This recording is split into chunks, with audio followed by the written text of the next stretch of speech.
God that the brothers on the rise now. Celebrations up in my house. Levitating now, I'm super duper fly now. London boy, but DC where I reside now. Put the time in while you always yelling time out. If you quit it, cause I know I'm coming with it. You were sitting, you were wishing I was handling my business. Now I got the ball like Harry Potter playing Quidditch. And my business is humongous, you would think that happens in there. Damn man, I'm all that, yeah, I'm all that. Looking for that whip, yeah, that what you call that. I'ma blow up in the summer, have them yelling fall back. And I've always been ahead like an effing ball cap. Man, I came in the game like, whoa. Got a couple chains on me cause I like gold. They told me I'm the best and I told them I know. Cause when I'm in your town, every ticket I sold. Yeah, they saying I'm the man. Facts, bro.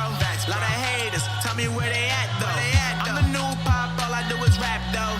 Want me on your song, throw a couple stacks, yo. Everybody wanna do the same thing. That's why we ain't on the same page. Do my own thing and I maintain. Flow like water, so I'm going mainstream. I'm going mainstream. Flow like water, so I'm going mainstream. Yeah, I'm going mainstream. Flow like water, so I'm going mainstream. I'm going mainstream. Mainstream.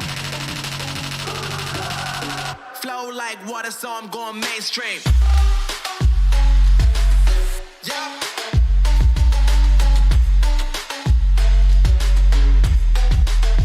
Going mainstream. Damn. Flow like water, so I'm going mainstream. Woo.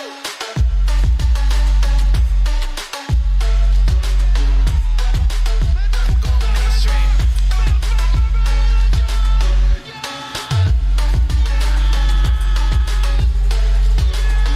Flow like water, so I'm going mainstream.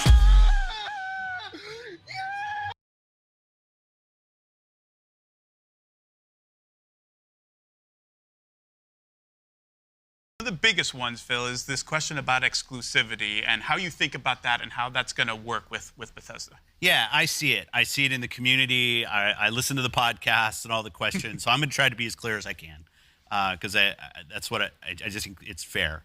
So obviously I can't sit here and say every Bethesda game is exclusive because we know that's not true. There's contractual obligations that we're going to see through, as we always do in every one of these instances. We have games that exist on other platforms, and we're going to go support those games on the platforms they're on. There's communities of players. We love those communities, and we'll continue to invest in them.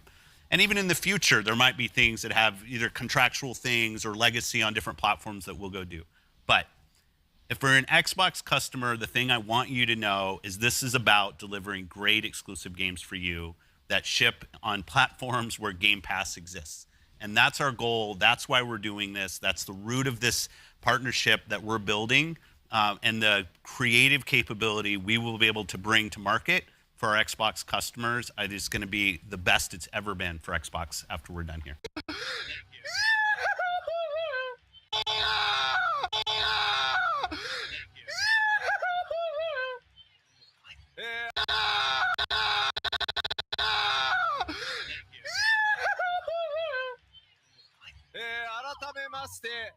Microsoft Gaming CEO のフィル・スペンサーさんです。ぜひ大きな拍手をお願いします。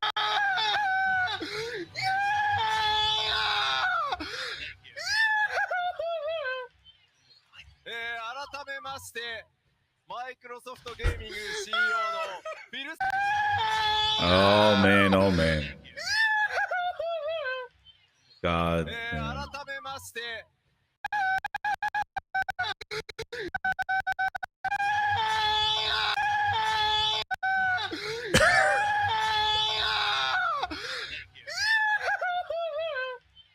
They cheered for it. He cheered for it. Son of a bitch. Anyway. What's up, grinders? How you doing out there? Testing mic check 1, 2. Emergency, gaming grindhouse. Get on in here. Get the grinders in here. We have an emergency. It is a disaster. The Twitter streets are going crazy. This is absolutely insane. Oh my god! Hit the sirens! Hit the sirens! Where are my sirens? Please, sirens! Siren, hold the line. Go, please, all of it. The crying, the line. It's over. And clowns like that caused this to happen. Told you.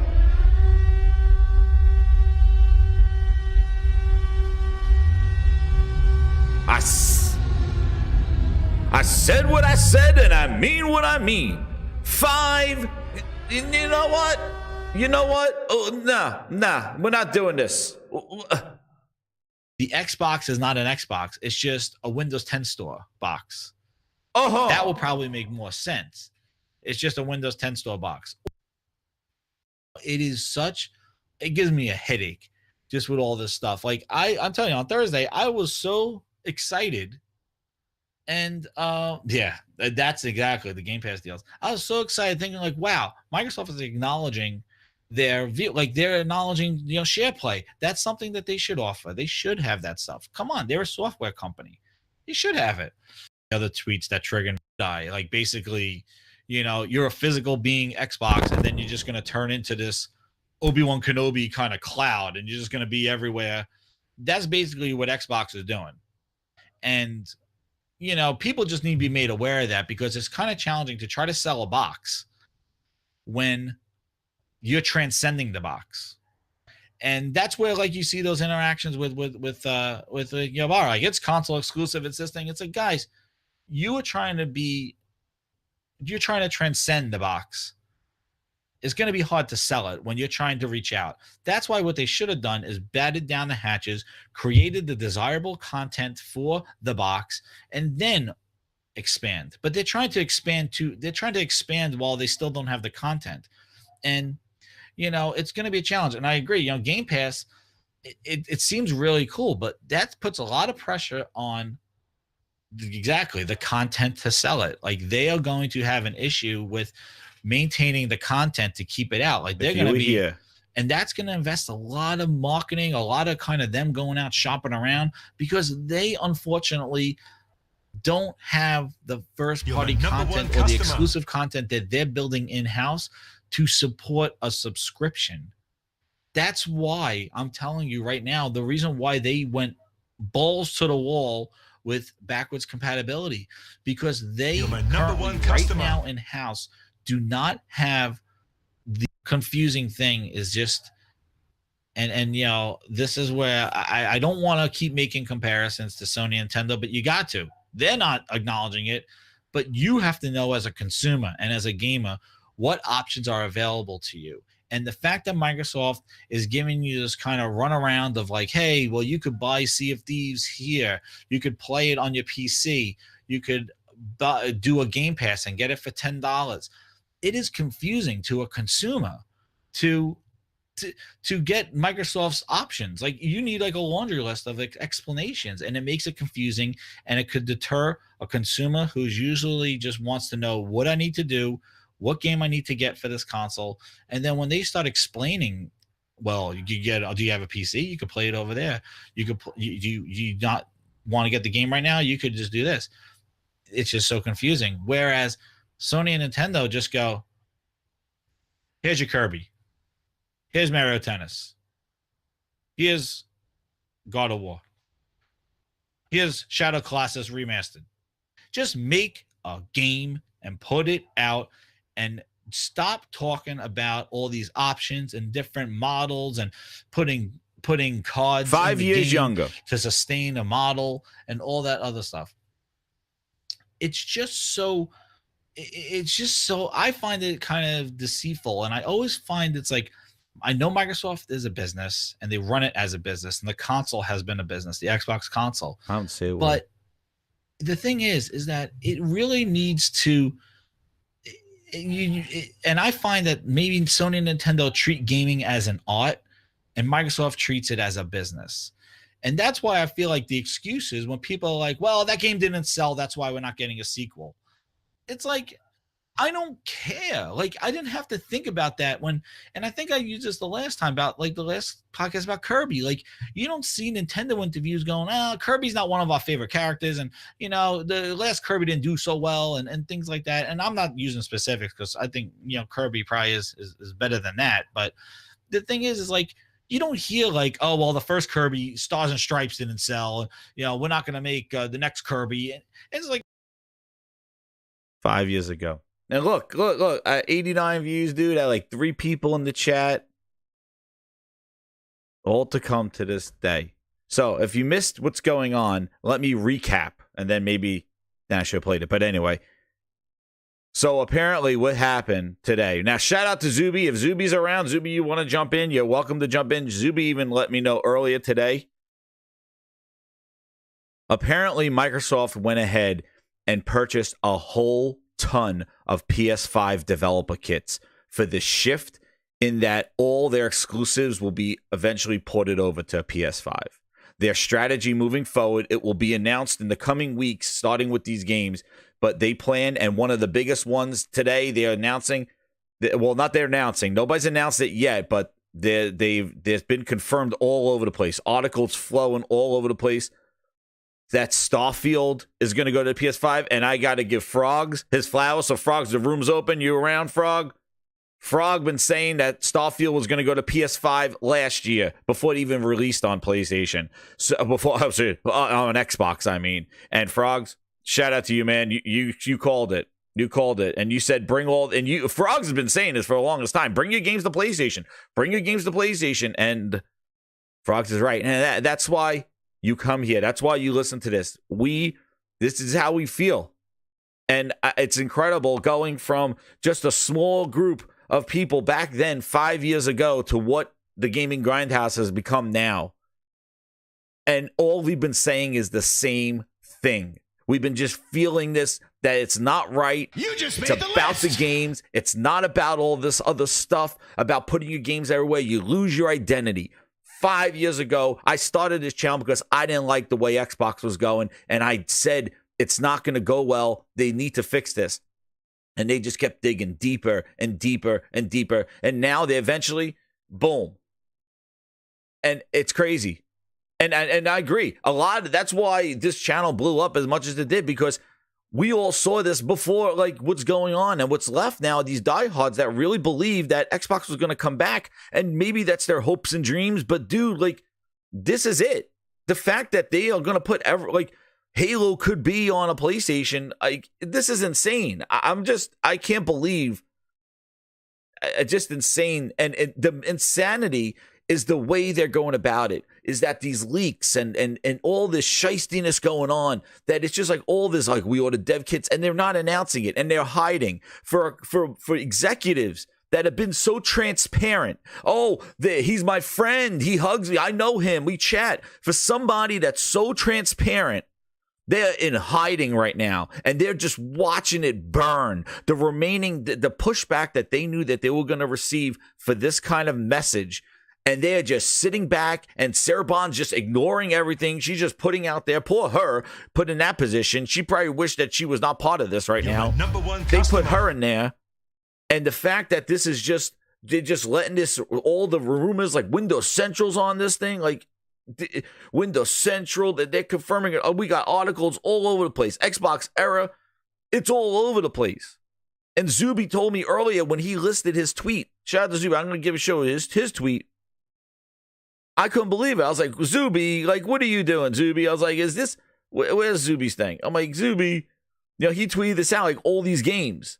And I was like, Zuby, are you serious? And he's like, they have all the dev kits. They just purchased so many dev kits, he said. He said, Sea of Thieves, Hi-Fi Rush, Fight Simulator, Grounded, Halo Master Chief Collection, the id Software title, multiple Bethesda titles, now shifting platform releases. It is insane. Insane. And they just did this. Let me get these super chats before I forget them. I also had a super chat for... I'm gonna start with this one. Twisted Sig with the $2. He says they delisted the Xbox doll. Oh, oh no. Oh God, not like this. Not like there's not the doll. D Doc with the 5. He goes, "It's over, Johnny. It's over. It's over, Johnny. It's over." Twisted Sync with the 2 reverb. The line has been destroyed. C Fresh coming in here and a VIP grinder says, "Phil Spencer." I don't do it as good as that guy. I don't do it as good as him. This clown running around internet. Oh, if I had 5 hands. Right, 5 fingers right across. I'm like, you dope. You don't even care. You don't even care. That's the problem. There are people that didn't even give a shit about this thing. Saying, it's great. It's great. Shut up.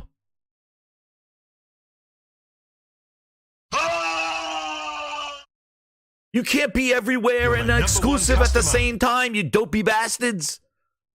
What is it? Are you third-party Sega or are you selling a console? Because I have Phil friggin' Spencer telling me that he's not making a console to lose.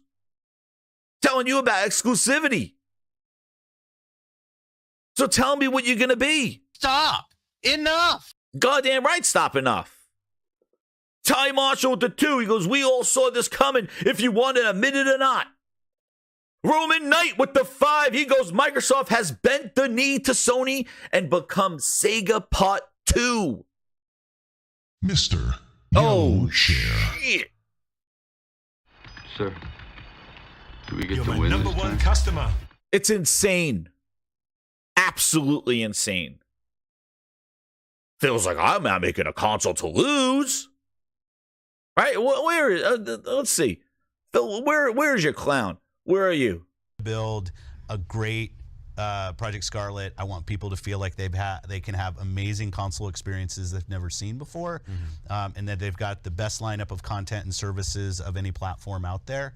And we're totally focused on that. And I know we have other things going with like coming to PC and xCloud, but I'll say that being a leader in console is something that the team is committed to doing, and we're not building this program to try to aim for second place. We were going to build it aiming for first place, and that's what I want to hit. Oh, dude. One of the other things. Off the mark right there, Phil. A little off the mark. You're aiming for not second, but first. You're in dead last third. The portal's crawling up your ass. Geo knows gaming, baby, for 17 months. VIP grinder. He says, "Sony played this beautifully. They let Microsoft corner themselves with these 3 acquisitions, 3 years in the making." That's right, Bitrate. 2027 has come early. Because this is what I think is going to happen. We'll go over what happens, but I'm going to tell you some grindadamas right here. What's going to happen is Phil Spencer's going to go fade into the sunset. He's done. His legacy is getting that Activision deal. He's going to leave. Satya ain't going to know what to do with this console, and he's going to ride it out for a couple of years, and he's going to realize that the game quality is going to plummet. Call of Duty's not going to do what it used to do, and everything is going to plummet. Games will be delayed, and the shit will be abandoned when Phil leaves. And then they will cancel the whole thing and say Microsoft Gaming goes the way of Windows Phone.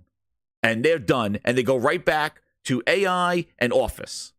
And that's the way the cookie crumbles. That's the way Microsoft rolls. And I really think that this is it. I think Phil Spencer, when this announcement comes out, I think Phil is walking off into the sunset at the end of this year. He's done. Because there's no more Xbox anymore. That's it. It's on autopilot. We got the publishers. Let them make the games. Put it in the service. We are out. The brand is done. Microsoft Gaming it is. You got what you wanted, Bill Gates, for 25 years ago. You got what you wanted. This is what you wanted. You didn't want to build the hardware. I watched that Robbie Bach thing. They wanted to go buy Nintendo.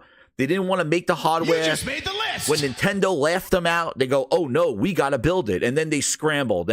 And Bill Gates got what he wanted. And the only way that they got an Xbox made is somebody at the meeting, at the Valentine's Day Massacre meeting, if you remember the video, said, "What about Sony?" And Bill's like, "Let's do it then." because he didn't want Sony to take over the living room. That's the reason why the Xbox came about. They gave they gave Xbox team $1 billion to go make this, and then they went to go buy stuff with it. But this is what they wanted. The problem is that everybody associated themselves with Xbox, not Microsoft. Xbox was cool. Microsoft wasn't. That's right, CTR. I just played my video from 5 years ago, and I have a whole channel. Go back. Just go to Video Live and go oldest and go listen to them. I said all this. I said it's going to damage the quality of games. I said that all this going on day one is going to diminutize the console itself. Nobody's going to want to buy an Xbox. What's the purpose when you're putting your games everywhere day one? And know what else? I think this is actually good news to Sony and Nintendo to show what happens if you want to go spread your IP early to everybody, and how losing your identity for the console will basically just cannibalize your whole gaming division. Sony will look at this and go, oh shit, yo, look what happened to Microsoft. They put their games everywhere day one, and look what happened. Nobody wanted to buy the console, and now it's pretty much done. Sony will be like, yo, yeah, let's keep those specials right to PlayStation. We'll wait a couple more years before it goes to PC. Nintendo goes, huh? They're shaking their head going, yep, exactly. That's why you take care of your console first. Microsoft wanted to go grab 2 billion people, but they forgot about the most important ones. They forgot about the most important people. About console is it's your highest value gamer. It's your person who plays the most, they buy the most. But the thing that's also important is that customer is actually your most valuable customer across every device. No, they're not, Phil. No, they're not. That console customer is the most important on the console. They're not. You don't look at a console customer and call them a phone customer. They're not a PC customer. They're not. And right there, it shows the faults of Microsoft and their vision.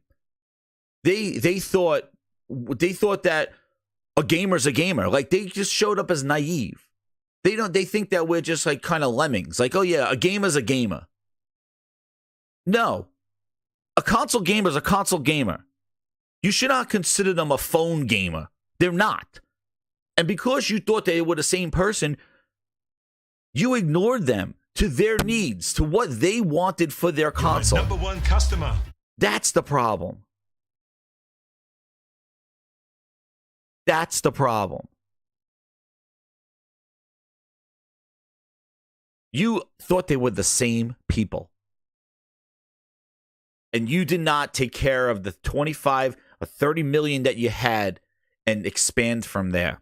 Instead, you abandoned them, didn't give them exclusives, and went around showing your games off and giving them to PC and mobile, where they really don't care or appreciate what Gears is to them.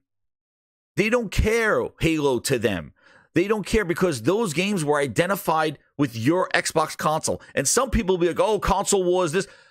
Yo, there are products that are competing everywhere. Headphones, cameras, Nikon and Canon. All of them. Everybody, there's competition. That's inherent in the market. So if you're making a console, there's a competition in a console. And as long as that console's on shelves, that's competition. And it is what it is. And everybody has their unique things that make their product sell. If you don't believe that, then you're an idiot. Because that's exactly what it is. Bose with their noise canceling, Sony with their noise canceling, Sennheiser with their bass. There's technology in each of those things that makes them unique. You can't just go buy any noise canceling headphones and go, yeah, this is just like Bose. No, it's not. Bose has their technology. That's what makes their headphones. They could charge $400 for their headphones because that's their tech. That's what they do. Oh, they should just give their ANC to every headphone. Then who would spend $400 to buy a Bose? Dopey bastard. Therefore, you suck. That's why it's idiotic when people go, just put everything everywhere. No, dude. Because that stuff is identified with that brand. You put Mario Walker running around in Microsoft, guess what that does to Nintendo? They lose their identity. And then what happens is the consumer goes, well, I don't need to buy their shit. I could get it here. Oops. Now, Nintendo starts seeing loss of money. We just witnessed it. Microsoft is the perfect case right now to show you what happens when you lose your identity. Xbox has lost its identity and nobody sold the console. They had nothing to fall back on. So now they need to put their games everywhere because they spent so much money so quickly. And now they got all this product and they got to put it somewhere. And because they abandoned their core audience and the Xbox console is 2 to 3 million lower than the previous years, the previous generation that Phil said they lost. Well, because of that, they don't have anything to fall back on. They could have these great games to sell on their platform, but nobody's buying because on top of the limited install base, they convinced them not to buy games and subscribe to a service, and nobody asked, hey, what happens if we don't put games in the service? What happens if we don't put games for 2020 and 2022? What happens to our service then? It don't grow. And then what happens? People cancel. And then people cancel. And then it doesn't grow. So now you have a subscription that's not growing, and you put your subscription on devices that nobody cares about. No little Timmy on a phone is excited for Gears on his phone. And they showed you that. Because Gears is identified with your brand, with your console. Go make a Gears 7 and go make Gears 6 and go watch how that makes your console sell. Because that's what people associate it with. The consumer associated it with the console. Now, use this as a case scenario to show you what happens when you lose your identity. And that's it. And this is what it is. And I'm going to tell you right now, they're going to be okay, but I don't think this is not going to save the Xbox business by putting this on the Switch and Nintendo, because these items are identified. Look at Sonic. Look how Sonic, use Sega as a test case. Look how Sega can't really find their way with Sonic. They either go nostalgia, they try to go new, but Sonic never hit the way it did on the Genesis. Right?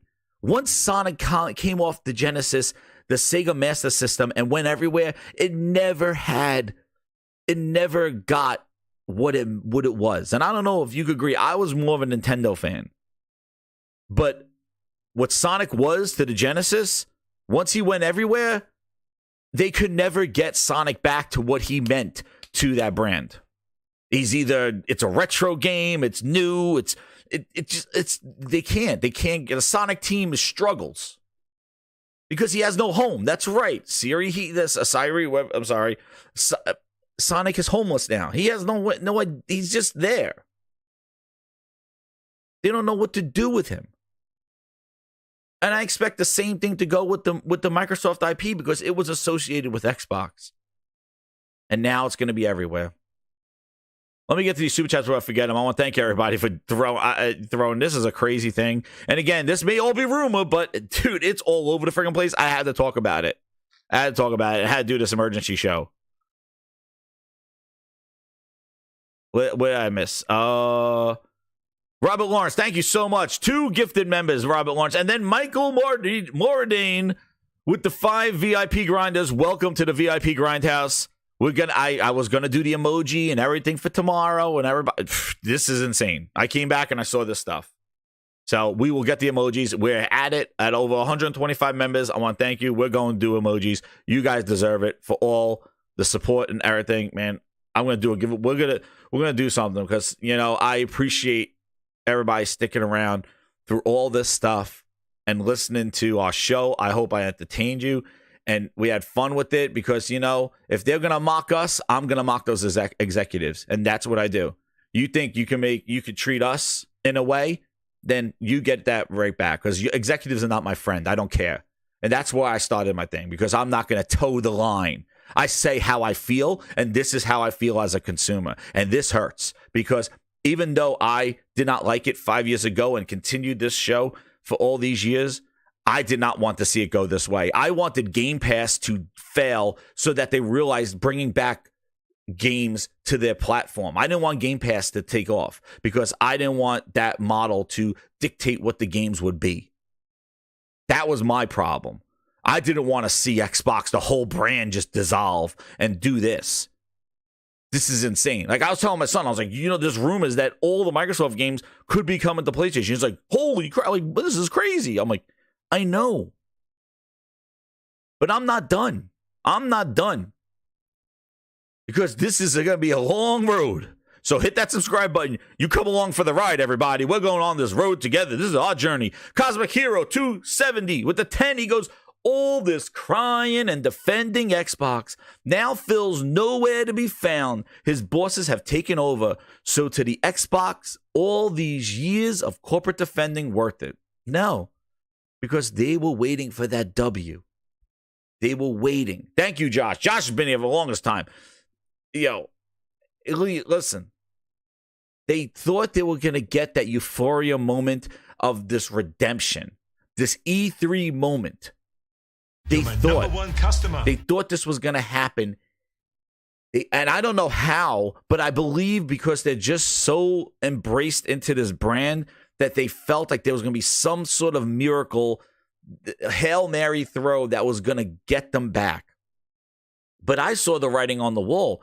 As long as this regime was there, Satya and Phil, there was no way Xbox was going to be successful because their vision for what Xbox was wrong.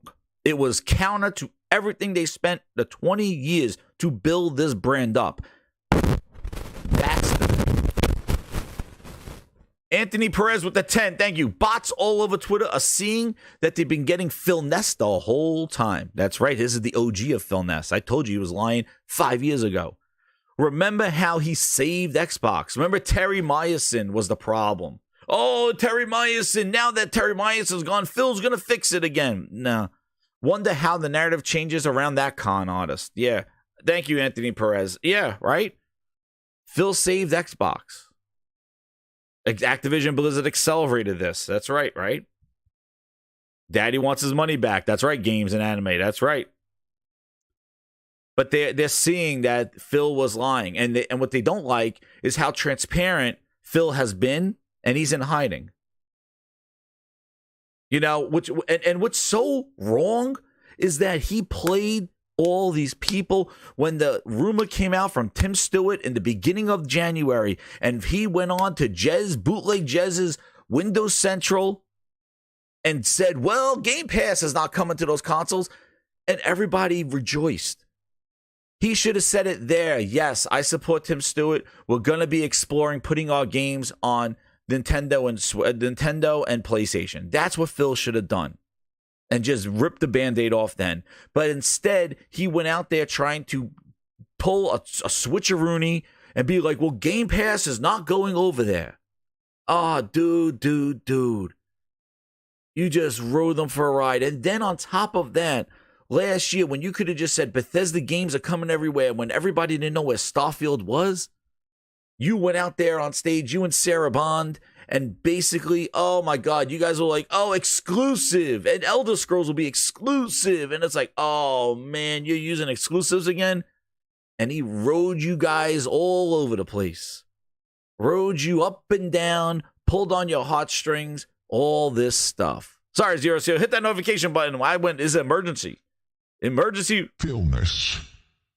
Then running around, going, and this is what I can't believe when people believe this stuff, where he goes, like, how do you go around we suck again, telling everybody that you suck and you're the worst and you're low and you're all this stuff? And people say, no, you're just saying that for the CMA. You're just saying that for the CMA. I'm like, no, dude, they suck. Look at the NPDs. Look at what they're doing. They suck. They're losing multi-plat games because their install base is so low. They suck. They're telling the truth. No. Phil's not telling the truth. He's just saying that to get the deal done. It's like, holy I can't help you. Philness. The Philness runs deep into the veins with those folks. I can't help you. I can't help you with that one. You idiots! You've captured their stunt doubles! Yeah, I can't help you. Well, Snake oil salesman. Dude, he's been a snake oil salesman. You all know. You guys were in the know because you came here and listened to us, Frogs and myself, and all our guests, and what everybody else is saying. Thrash has been showing what's sick, and I was going back listening to my videos. I want to say something. Sick Humor, man, if you're in the chat, oh, you listen to this later, man, you were there from day one. My second episode, Sick Humor, No Cap Podcast, was in my chat talking to me, and I just want to thank him, man, because back then, I was getting, you could even see the chats, the few people that were in there going, you're overreacting, calm down, all this other stuff, fear mongering, and I got it all when I started my thing. I only had 4 people in there, and they all just roasted, kind of being like, oh, roast. I would not even look at the chat because they would just kind of just be like, stop it, man, like stop it. And no, I didn't stop it. And there were people there that just said, no, man, speak the truth, speak how you feel. And Sick was one of them, man. He was up there. I know a lot of other you that have been here too, like we're doing that. But I just was crazy seeing him in the chat and thinking that we talk now and all that other stuff. But man, he was there from episode 2, man, episode 1. It was crazy. But I know a lot of you are too. I'll go back because I was just listening to some of those things going, I said all this, man.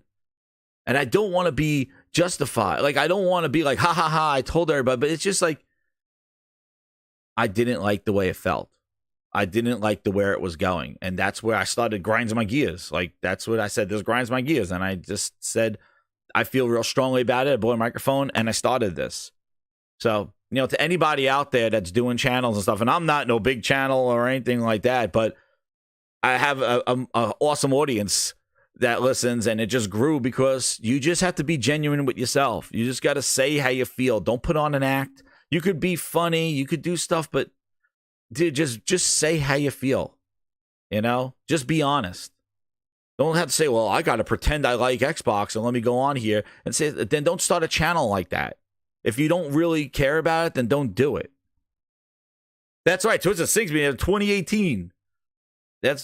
I know. A lot of you have been here forever. The OG grinders, man. I know, because I started gaming Grindhouse, that was like 3 years ago. Before that, I was just doing things. Dude, I was just playing episode. Nick, I just started episode 2. Like, I was just playing episode 2 right before, like, when I just started. Episode 1 tells you how I couldn't believe Phil Spencer made a $500 mistake. But anyway, we don't want to go over there. I have maybe we'll go do that and do that. Thank you, Reggie. Thank you. Yeah, and I appreciate all the support, guys. Like, it's just, it's tough. Like, it's like especially when they were buying studios 2018. Everybody thought that this was it. They were going to do it. And I just said, that Game Pass cloud, dude. That Game Pass cloud was still there. And I'm like, they're telling people, like, what are these games going to look like? They're like, stop it. Stop. I told you. Halo came the way it came out. Crackdown 3 was a disaster. Forza now. And the thing is, too, is this is the other thing. Now we're going to talk about this. Thank you, Saru. There's nothing to defend. That's it. But like this now, like the plans of Starfield launch. So apparently they started with Hi-Fi Rush, then Sea of Thieves. Then the rumor came out. So like around here is that, remember they told them to stop making Starfield. And they said, stop it, just make it on this. Well, it looks as though they're planning now to bring Starfield to the PlayStation. According to sources, this is the big thing. Microsoft are planning to launch for Starfield on the PS5 post-release of the already announced Shattered Space expansion for Xbox and PC, which is on point to arrive some point later this year. We've been informed that Microsoft has made an additional investment into PS5 dev kits to support ongoing development efforts, adding further fuel to the fire. Now, according to what Zuby said, Zuby was saying that what he heard was that so much. He's like, yo, this ruled out, and then he was telling earlier and all that stuff. But shout out to Zuby, man, and wherever he gets his information from, dude. But it is insane. And then it says, the idea of bringing first-party titles to competing console platforms marks as a massive change in strategy for Microsoft. And from what I understand, it's not been without fierce internal debate of this new direction. Releasing Starfield on the PS5 contradicts the original statement around exclusivity that President Sarah Bond said during the Xbox Bethesda games. Now, if you remember, and shout out to Frogs again, if you remember, a lot of people were critiquing Aaron Greenberg's thing where he says launching Starfield, launching on Xbox and PC. And everybody's like, launching? Who uses that kind of language when they're talking about a game? What do you mean launching? Like, just like, no, Starfield coming to PC and Xbox. But when they use the word launch, like it's launching on there, and people were reading into it. I never read too much into it, but people were pointing that out. Yeah, right, Reaper? Like, we need to think PlayStation and Nintendo are part of the same community of users. Like, all this subtle stuff. Dude, I was posting, man, you want to see some things. Like, I was posting, where was this stuff? Look at all this. Where is this? Remember all this stuff? Like these things? Where is it? Oh my goodness. Remember this? All this stuff? Survive together. Let's play all together. Like, dude, remember all these, like, all this stuff, a cross-play and all this other stuff? And I even thought, which was crazy. Oh, what happened to my... Sorry, I hit it. Sorry. I know. Sometimes it has that feedback. Sorry, dude. But yeah, like, they did this, and I was like, hey, doesn't that affect Xbox Live? Like, the whole point of Xbox Live was that it's this closed system and all this other stuff, and you know, and they're like, no, everybody, the old one's PC. To survive together. Remember they said.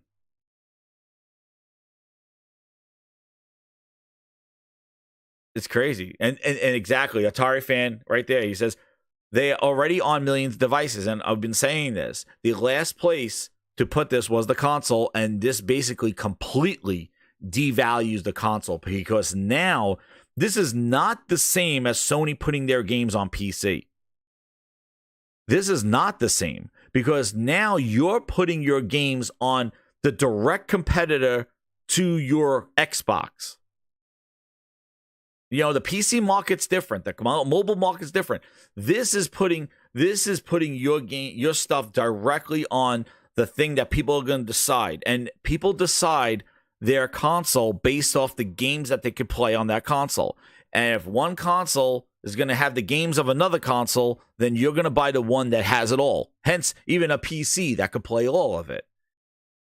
So this completely either chases people to PC who just hate PlayStation, don't want to deal with PlayStation. They're going to go to PC, and the rest of them will either go PS5, whatever, and that's it. And the Xbox would be nothing. That's it. It's a wrap. It's a wrap. Like, it's done. And I really think that Phil's probably going to leave, because there's nothing to fight for anymore.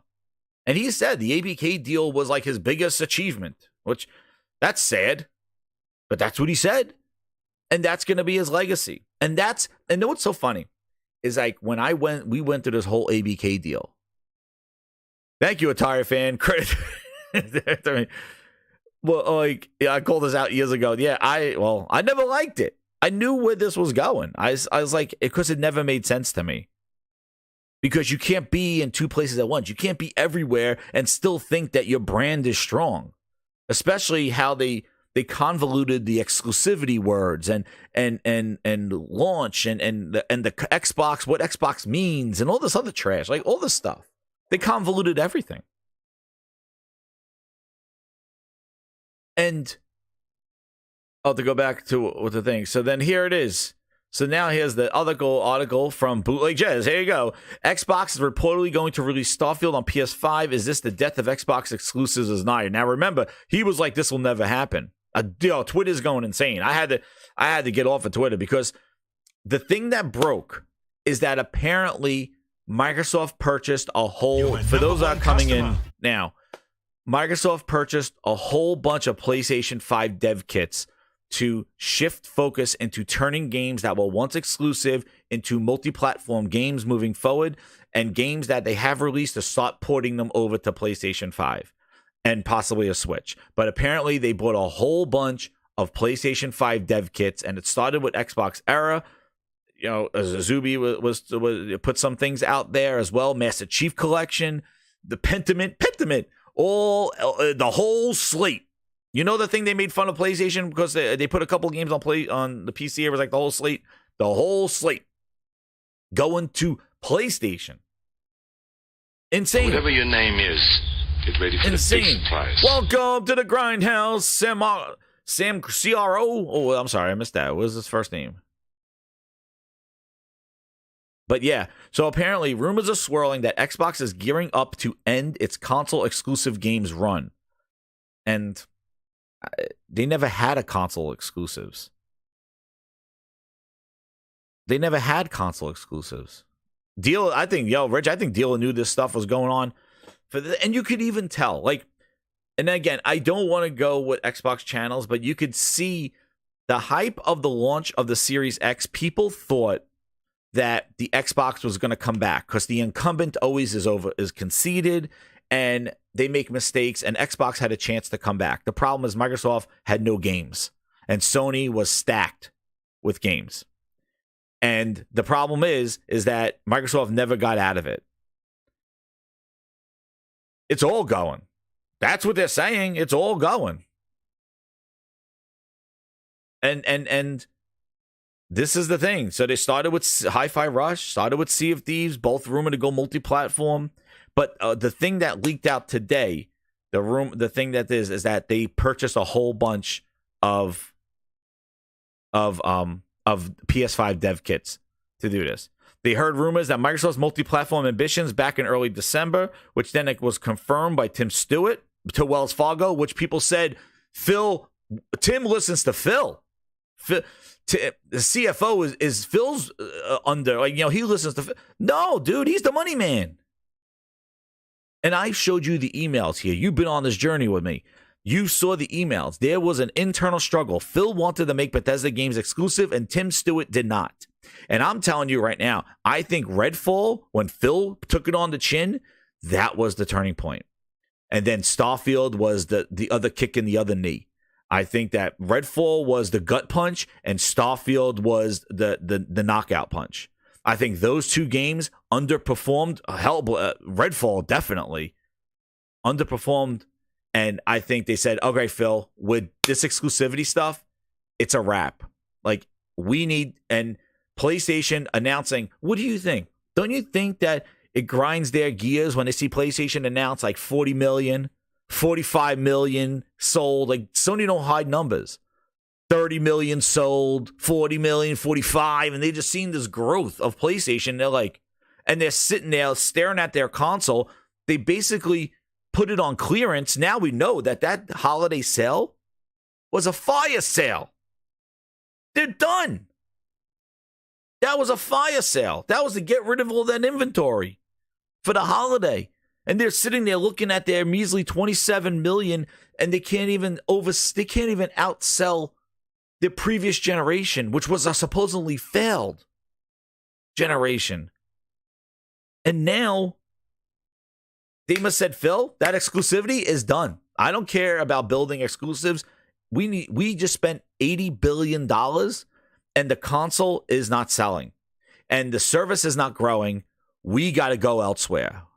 And that's all they've been doing, Grinders. I said this from day one. All they've been doing is hitting dead ends, and they've been putting tape over leaks, and a leak comes up over there.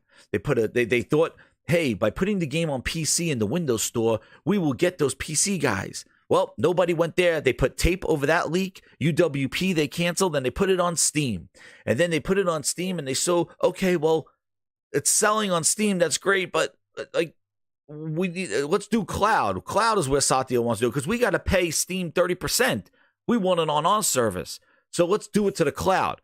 Well, Sarabon said on the oath, the cloud did not grow. The cloud was just people trying out demos before they downloaded it. It didn't bring in a new mobile audience because they're not mobile games. They're not mobile games. So the mobile audience didn't care. No, I'm going to read it. I'm going to read the super chats. I'm going to go right back to them. I just want to get this thought out. But yeah, they didn't. Mobile didn't attract anybody. So it's not growing. And what do? And now you just see Sony and Nintendo just kind of raking in the console space. Growing.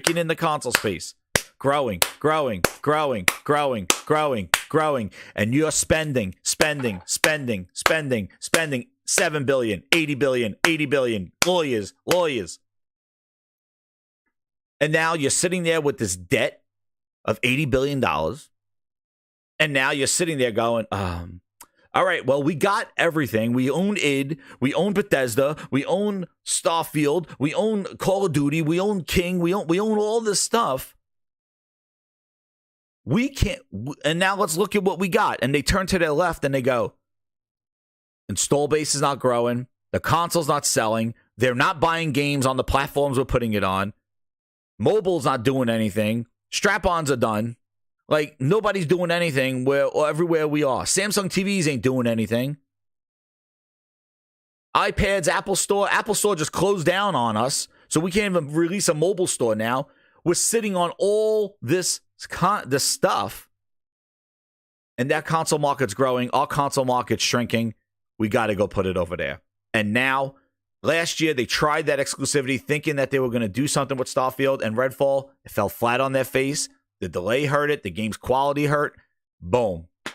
And now you're just going to go put it on a PlayStation because that's where they buy. And don't you think they see MPDs? They see where Minecraft is selling. They see where all these games are selling. And they see the PlayStation's probably selling a lot because Sony didn't compromise its install base and convince them to wait and subscribe for games. You did this to yourself. It is like they walked with 2 left feet. They tripped over themselves every single step of the way. And all of this, I'm telling you right now, and I said this 5 years ago, all this is all self-inflicted. They did all this to themselves because all they had was an endpoint, but they had no way of how to get there. And the only thing they could think of is just chumming the water, throwing shit against the wall and see what sticks. And all they got, cheap ass fish. They got nothing. They didn't make that big catch. They didn't get that big break. And now they're done. Let's see if I make sure I got everybody's here. Ty Marshall, I think I saw with the 5. Thank you so much, man. He goes, it just shows us that Jim Ryan was right all along and everyone laughed at him. Who's laughing now? Jim Ryan has every right to gloat. Ty Marshall, let me tell you something. Thank you so much for that super chat. You know what's funny?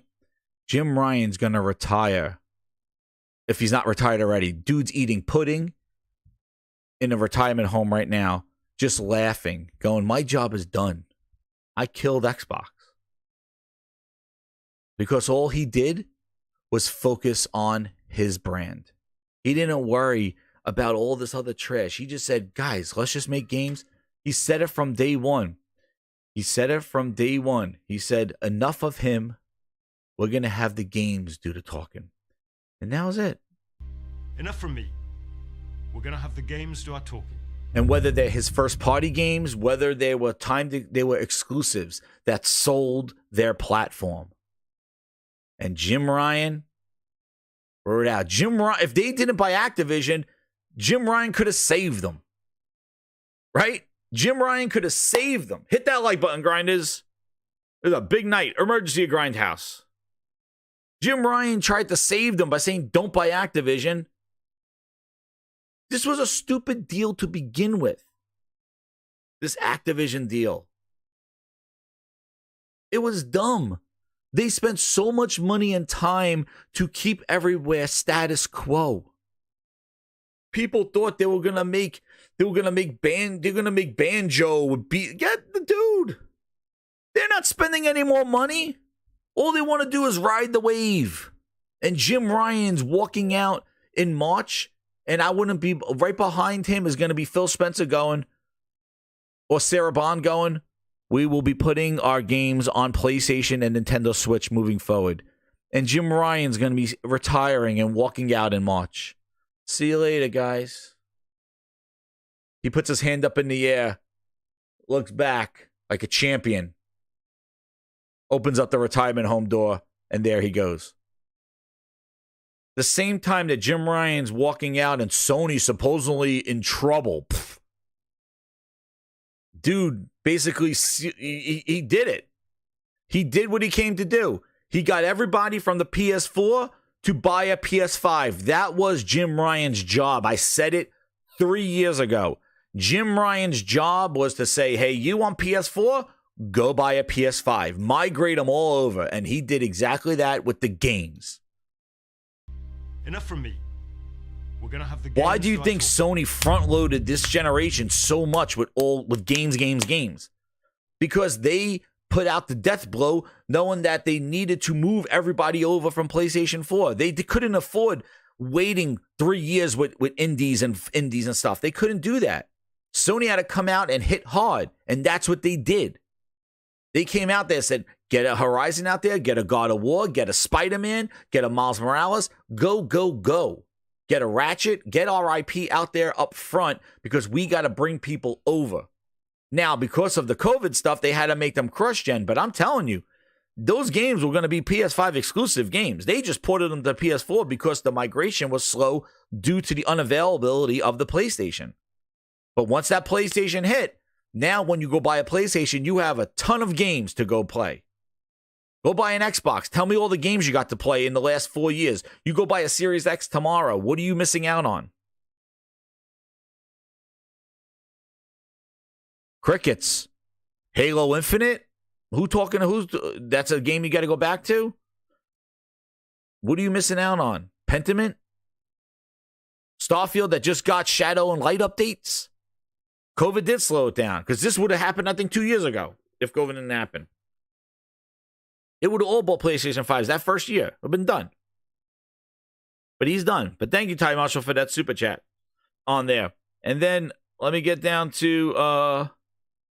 subtext with the 10. He goes, I wonder how much the 10-year Call of Duty extension changed the math. They wanted just 3 years. Remember that, right? If 10 years makes ABK deal unsustainable, then Sony's legal strategy was spot on. Yeah, you're right. That subtext, that's a good point. And thank you again for the chat. He goes, they wanted 3 years. Remember, Phil promised them the 3 years, right? Xbox is WCW. That's pretty much, right? I just bought Xbox. But you're right. Sony, with the 10 years, Sony waited them out. Sony ensured with the 10-year deal that Microsoft they weren't gonna have the patience to wait 10 years to see what a Call of Duty would be. See, with 3 years, maybe Microsoft would have held on to some exclusivity for a little bit, like multi-plat for like 3 years, and then kind of pull the rug from underneath them. But with 10 years, Microsoft don't have the patience. They don't have the patience. That's eons to them. 10 years to support a product, dude. Look how quickly they killed Mixer. Look how quickly they killed the One X. It didn't even have a 3-year anniversary. They moved on to the next generation. They killed their shit. Look at HoloLens. They even made a sequel to HoloLens and killed it still. They paid Ninja and Shroud millions of dollars just to kill them. Dude, insane. Insane. Anthony Perez with the 2. He goes, let's pour one out for the PS5 as a dead man walking. Oh, my God. Yeah, right? Oh, talk about that. Holy crap. Dead man walking PS5? Like, come on, dude. And I'm going to tell you now, people are going to try to cope with this and say, like, Sony's going to do the same thing. They're not. Because PlayStation is not in the same position that Xbox is. And again, you want me to come back 3-4 years from now and say, yeah, I told you so?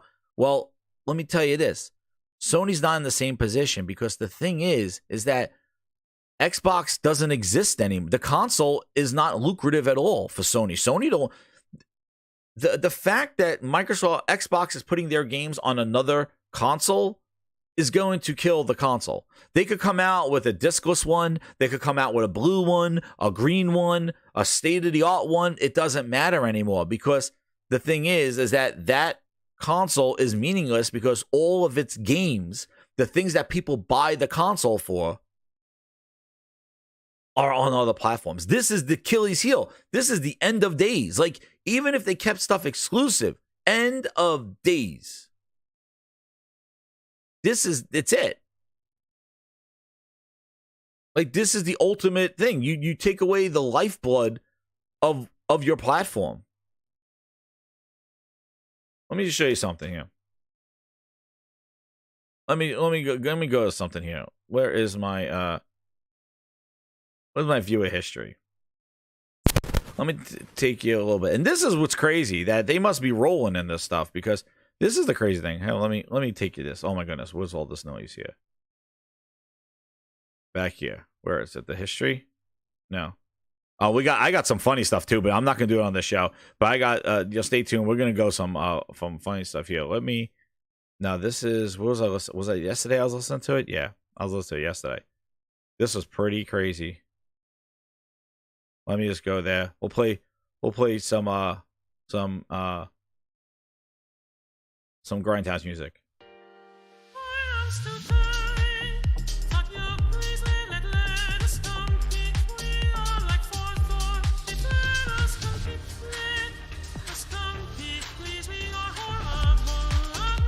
Customer entirely, and I think that they didn't necessarily view Microsoft as being in the gaming business. Everything is possible. That was how we wanted people to feel when it's on stage.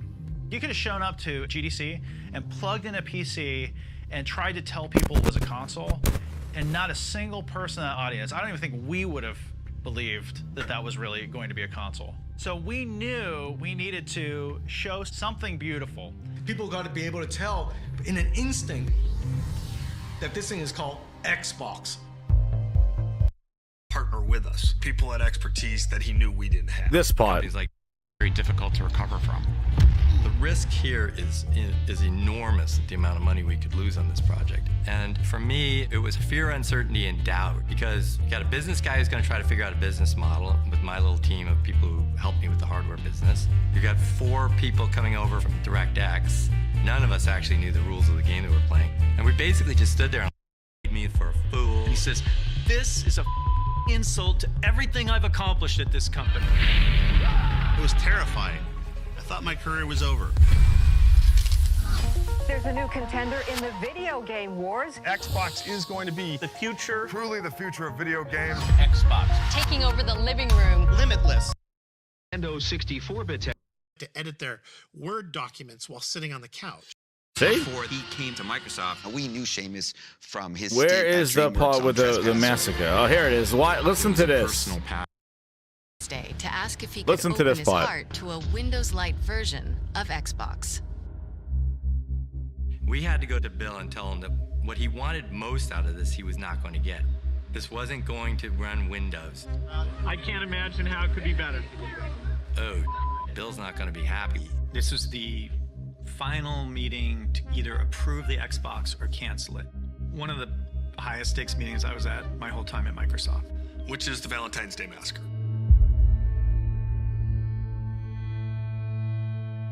It's like a 4:30 meeting. 24 years Rick, ago. Thompson, myself, Ed Freeze, Jay Allard are the 4 Xbox folks there. Steve's there. There was a whole outer group of people too. So this room was packed. Well, about 15 minutes late, Bill walks in. He's holding the PowerPoint presentation, and he walks up to the table and he throws it down on the table and he says, "This is a insult to everything I've accomplished at this company." Leans across at me and says, "Why are you trying to kill Windows?" You guys have lied to me. You guys have like played me for a fool. I start to try to argue for this, why we can't have the normal version of Windows. Bill doesn't want any of it. He doesn't want to hear it. He yells at me, shuts me down. You got a lot of alphas in the room and all alpha males, and so there's a lot of pounding the table and you're wrong, I'm right. By then, Jay is up. He's ready to fight. And so then Jay goes in. Then Robbie tries to talk to Bill, and Bill yells at Robbie. If I'd had glasses on, I would have needed windshield wipers on him because he was spitting at us so hard and so fast. Bill would yell at us for a while about these different things, and then Ballmer would take over on the business case, and the business case looked terrible. By now, and the reason it's called the Valentine's Day Massacre is because all Valentine's Day activities are now off. The candles at home, they're melting, and we're all missing dinner.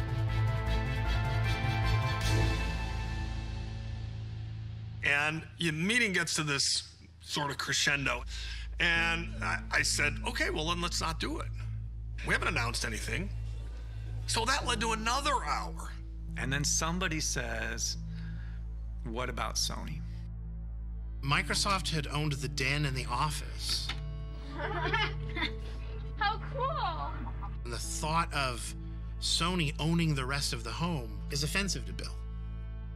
But the Xbox, it's the antithesis of everything that Microsoft is. It takes all of the hardware burden onto us, so it's really hard to make business sense of it. That's equally offensive. And what's going on with Bill and Steve was figuring out which of those was least offensive to them. Bill kind of pauses and he thinks and he says, I think we should do this. Ballmer's like, yeah, we should do this. And then they start getting excited and it starts going back and forth. We should do this. We should let these guys do this. Bill's like, okay, we're going to give you guys everything you asked for. Really want you to be successful in this project. You have all my support. And that part of the meeting took 5 minutes. The hardware is so hard to make. Listen, like, they started this whole venture 24 years, almost to the date, because Sony. And to think 24 years later, they are just going to go, yeah, let's just put everything that we do, that we make, on Sony's platform.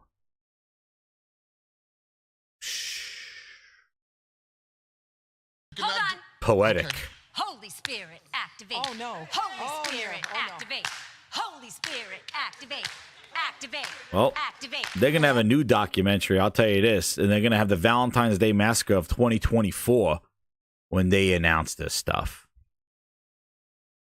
Because this ain't going to go over. Because right now, people are going crazy on Twitter right now. They are going bonkers. And this is just the rumors. And the thing that Starfield and all, they know their identity is gone. And there is no inkling of hope now. This is the last thing. And I think that a lot of people left already. A lot of people knew this. A lot of people have been going on with this stuff. But the reality of the situation that you're going to see Xbox games on PlayStation is basically Sega 2.0. This is Sega 2.0. Valentine's Day Massacre 2024 is coming your way. Microsoft and Xbox have went the way of Sega. The company that they embraced to compete against Sony in the beginning of the Xbox. This is a friggin' book if ever there was one. Let's go to the streets, everybody. Join me. Hit that like button. Let's go to the streets. Let's see what's going on here. I think the articles have said enough. We don't know. Again, it's rumors, but let's go to the Twitters. Let's see what's going on in the streets right now. My God. My goodness. My goodness. Frogs. Yes, Frog. Where are you? Get in here, Frog. I see you. Frog's like, we've been saying this for a very long time, and we were told to stop with the nonsense. Thank you, Frog. Frog, get in here. You owe your flowers. I'm going to tell him, Frog, to get in here. Where's Frog? But this is beyond the podcast. Frog and I have been talking. We started on Planet Xbox, and we didn't like this, and we spun off. Like, we like, nope, this is not happening. We don't like it. I'm going to tell him, get in this show, Frog. We need a Frog vent. So let's see what's going on in the Twitter streets. So first off, let me show you a little bit about this. This is before. Now, here's another one. Tom Warren. Grinders. It is insane. It is like you come back and your house is robbed. We don't want that to happen to anybody. But this is what this is on this stuff. Scoop. Microsoft is considering bringing Indiana Jones to the PS5 several months after Xbox. It's part of a new Xbox strategy inside Microsoft that's emerging. Details below. Microsoft weighing in on launching Indiana Jones on the PS5. Remember, they announced it for the exclusivity. The exact timing of the availability, and it could change. Particularly Microsoft's new multi-platform approach for Xbox hasn't been finalized yet. But Microsoft has been evaluating bringing certain Xbox exclusives to the PS5. Insane. Here to go. Phil, you need to get on this. There's zero reason to invest in the Xbox ecosystem. Don Matrick back in charge at Xbox? Seems like it. Ain't no fucking way. Wow. Average consumer waits 6 months or buy an Xbox. The Xbox suits need to think this Xbox instead of waiting. Some months, man, they're down bad. They won't even commit to a full year of exclusivity. Look at the memes. No one will be left on Xbox and Game Pass to play it, so it better be day one on PS5. If they want to recoup any of that $80 billion by publishers, it will be smart. Microsoft's board perplexed. I told you there was an internal struggle. I saw it from the emails. Here's Sarah Bond. Look at this. She just clapped her hands about Halo being part of Black History Month, and they just went at her. Can't wait to play on PlayStation. You keep ignoring. This is not your way.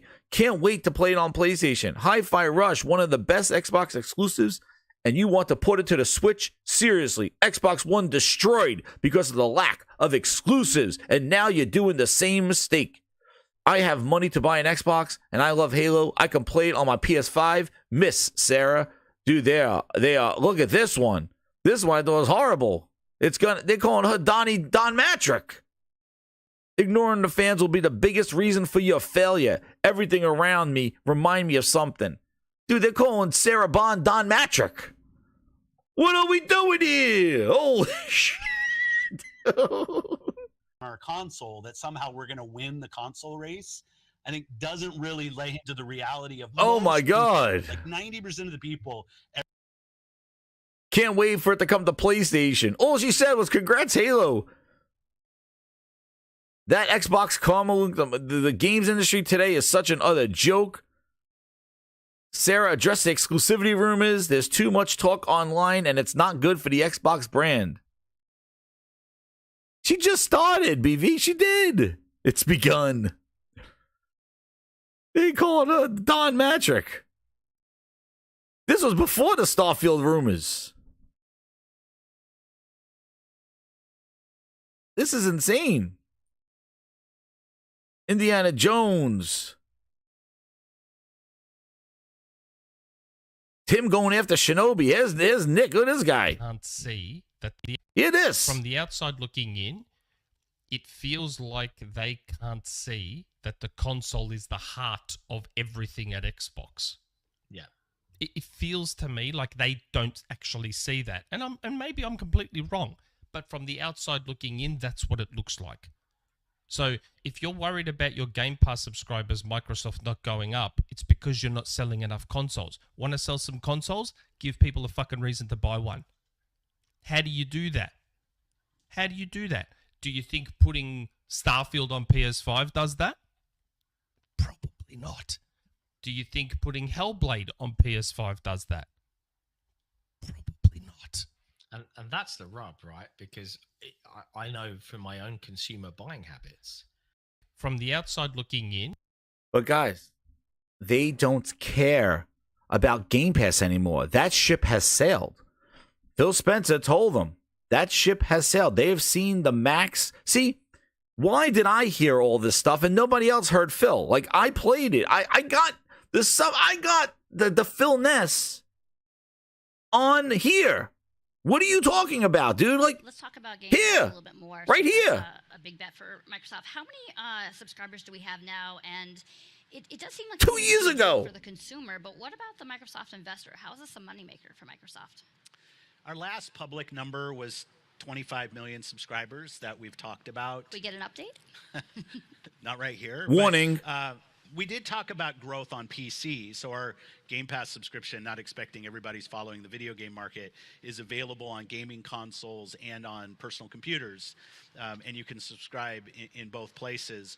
We're seeing incredible growth on PC. I think Satya Nadella, in our earnings yesterday, the CEO of Microsoft talked about, I think, 130, 140% year-over-year growth on PC, which is really where we're focused. On console, I've seen growth slow down on Game Pass, mainly because at some point you've just reached everybody on console who wants to subscribe. And we don't see subscription, unlike some other forms of media that have really moved almost solely to a subscription business. Today, Game Pass as an overall part of our content and service revenue is probably 15%. I don't think it gets bigger than that. I think My little baby, little Fisher Price plastic toy. And they're killer games that are, it's the little Animal Crossing. And their little goo goo gaga. Stop! Enough! Shit. Dude, that Game Pass ship has sailed. That's done. They were giving it away with Chips Ahoy, and he said 2 years ago it's done. Dude, when they stopped announcing their growth, their subscriber growth, it was over. Done. D-O-N-E, done. It's over. I told you, it's done. When Satya took growth out of his bonus last year, oh, no, it's okay. No, it's not okay. I want to know where Mr. Yellow Chair is. Mr. Yellow Chair. Where's him? Is he riding the danger zone? Whatever the hell, you dopey ass?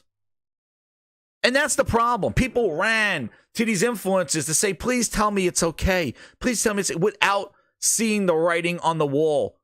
And the writing on the wall was the lack of games, the lack of quality, the lack of confidence in what they were releasing, and the constant message switching that they called out of one side of their mouth and the other side of their mouth. Here are all the quotes here. Phil Spencer, whether you're on Xbox, PlayStation, Nintendo, or PC, or mobile, you're welcome here and will remain welcome. Even if the Xbox isn't where you play favorite franchises, because when everyone plays, we all win. That's some hokey dokey shit is that. Xbox is a community of players. Well, you pissed off that community. You basically pissed on all of them on a Sunday. It's important to build a community of players across a variety of platforms, which gives the community and the brand more strength. Dude, there is no brand. You're done. Just as we think, there's no brand loyalty, there is no brand. You're done. The brand is the game. That's what it is. The brand is the game. And you're not qualified as a high-quality publisher, Microsoft, right now. Your publishing has been ass. All right? When you see Microsoft games, you just go, oh, shit, what's not in it? That's what you say. What is it missing? What doesn't it have at launch? That's what I see when I see a Microsoft game. Oh, what doesn't it have? I'm already getting ready for Hellblade. Oh, guys, yeah, we couldn't get performance mode in Hellblade 2. We wanted to focus on the fidelity and the smoothness of... Dude, there you go. CFO of Tev Stewart, for us, growing content and services revenue double digits. We can grow faster than the market's growing, and we're taking a share in the gaming market. See, the market's growing without them. Hold the line at Micro Center. That's right. See, that's the problem, Grinders. Like, that's what's going on, is that the market is growing, but they're not. So in order to try to catch up with the market, with that mobile market, with that console market, with the market, with the gaming market, and where the services, in order to do that, they got to buy it and just slap their name on it because everybody's leaving them. Like I said, people have chosen. They're not choosing you, Microsoft. The gamers have chosen. Like, you like, well, like, come to our platform. Come, they chose already. Nobody's choosing you. That's why you had to go buy Activision. You had Game Pass out there since 2017, dude. I'm going through the tweets. You had Game Pass out there since 2017. Nobody was choosing to put their games in there.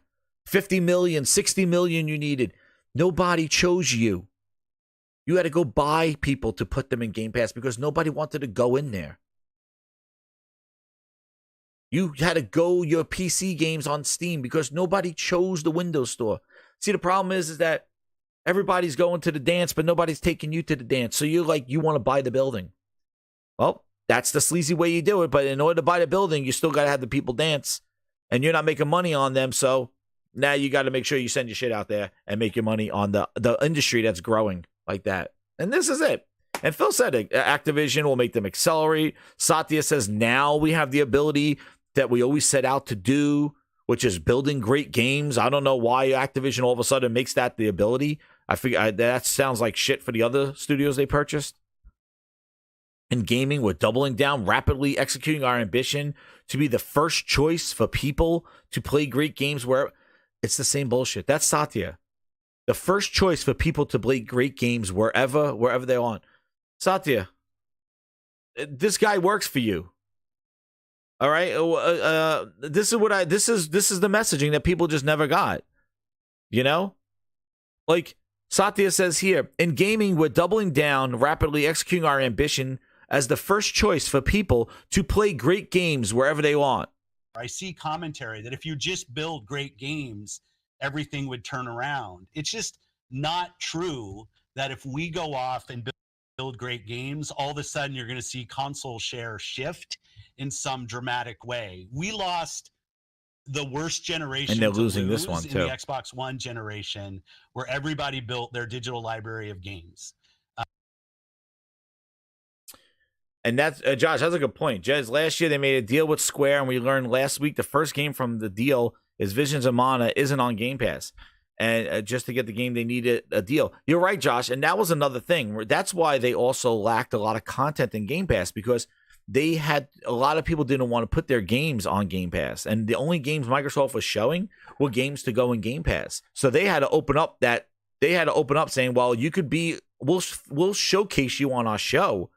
You don't have to be in Game Pass. Because remember, every showcase they used to have was like, from here on, everything is in Game Pass. Remember that? Like everything for the last 5 years was everything that they showed on their shows was Game Pass. Oh, everybody's going to go bananas, dude, because this is the end. And then when they come out to confirm this thing, it's done. It's done. They know that this is the last thing. Whatever, and know you want to know what hurts? Grinders. Know what hurts so much is that now Microsoft finally has so many studios, so much IP. They seem like they have all the potential in the world to really now make some games. And just when they have this position, they're going elsewhere. It is the ultimate slap in the face. It is the ultimate disrespect.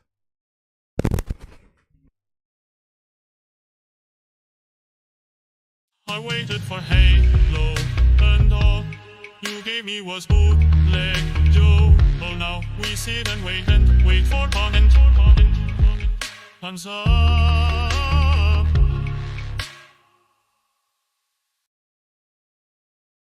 And that's it. It is the worst.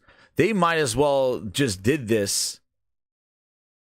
Here's another one, the Sarabon stuff, man. They went after, this is just, Jujutsu Kaisen came out. You went over there. Phil Spencer's the Joker. Dude, this is like the worst thing they could have done. They waited until they had IP and potential games, and they started announcing games after people waited in this lull of 2020 and 2022, and now they bought studios. I remember people in 2018 going, just give them some time. Just give them some time. Just give them some time. They're going to make these games. And now when these games that were announced finally coming out, it's like, yeah, we're going to put them on the competition. When people thought, yo, my son's playing it. He loves the Jujutsu Kaisen. He really enjoying it. Yes, Starfield, the PS5. Oh, man. But yeah, like, basically they're saying, like it's like you wait until you had all the games. You have these games lined up. And then now you do it. What's up, Ghost? So here he goes. So Bootleg goes here. He goes, it seems that Starfield may be slated for PS5 according to the report. Xbox Era claims that Starfield will launch on PS5 sometime after the release of Starfield's first DLC, which is slated for sometime this year. As of this writing, I'm unable to verify the specificity of the Starfield coming to PlayStation, but I confirm that Microsoft, as of right this second, is planning to launch more and more of its Xbox exclusives onto PlayStation and Nintendo Switch. The part of the report from Xbox Era I could corroborate is that the decision has been a subject to stringent internal debate and even now seems to be perceived as a huge risk. Microsoft is banking on the idea that its large base of users across Xbox One I don't know where Jez is saying large base of users because it's significantly smaller than the previous generation. So there's some facts there, which some bias is in this article, obviously, which accounts for roughly half of the active console install base, according to my sources, will remain unfazed by the change. The vast majority of the casual console audience tend to stick for the few games per year revolving around FIFA. Oh my God, really? That's hopium again. There's hopium again. Why? Just accept it, dude. He's like, oh, but even if they put their games there, the casual people will still stay on the console. What? The FIFA, the Call of Duties, the Fortnite. Dude. Hold the line. We're still holding the line. The people that buy one game a year is going to sustain the... Then what happens? What are you doing? It is Dreamcast Deja Vu, Robert Lawrence. Shout out to Craig, the tech guy, $2. Thank you so much, man. Go follow Craig over on his channel, man. Does a great show over there. Look. The so-called core gamers, the Xbox and PC, was not large enough. So now he's minimizing the people that are affected by that. People that are venting about this right now and upset. Jez is basically minimizing them, going, "You're not the important ones." Dude, it's done. Hopium, Philium, exactly, Sergeant. Come on. This is the people. And you know what? The one thing that I'm happy about is I'm happy that all this bull here, all this stuff like this, don't worry about it.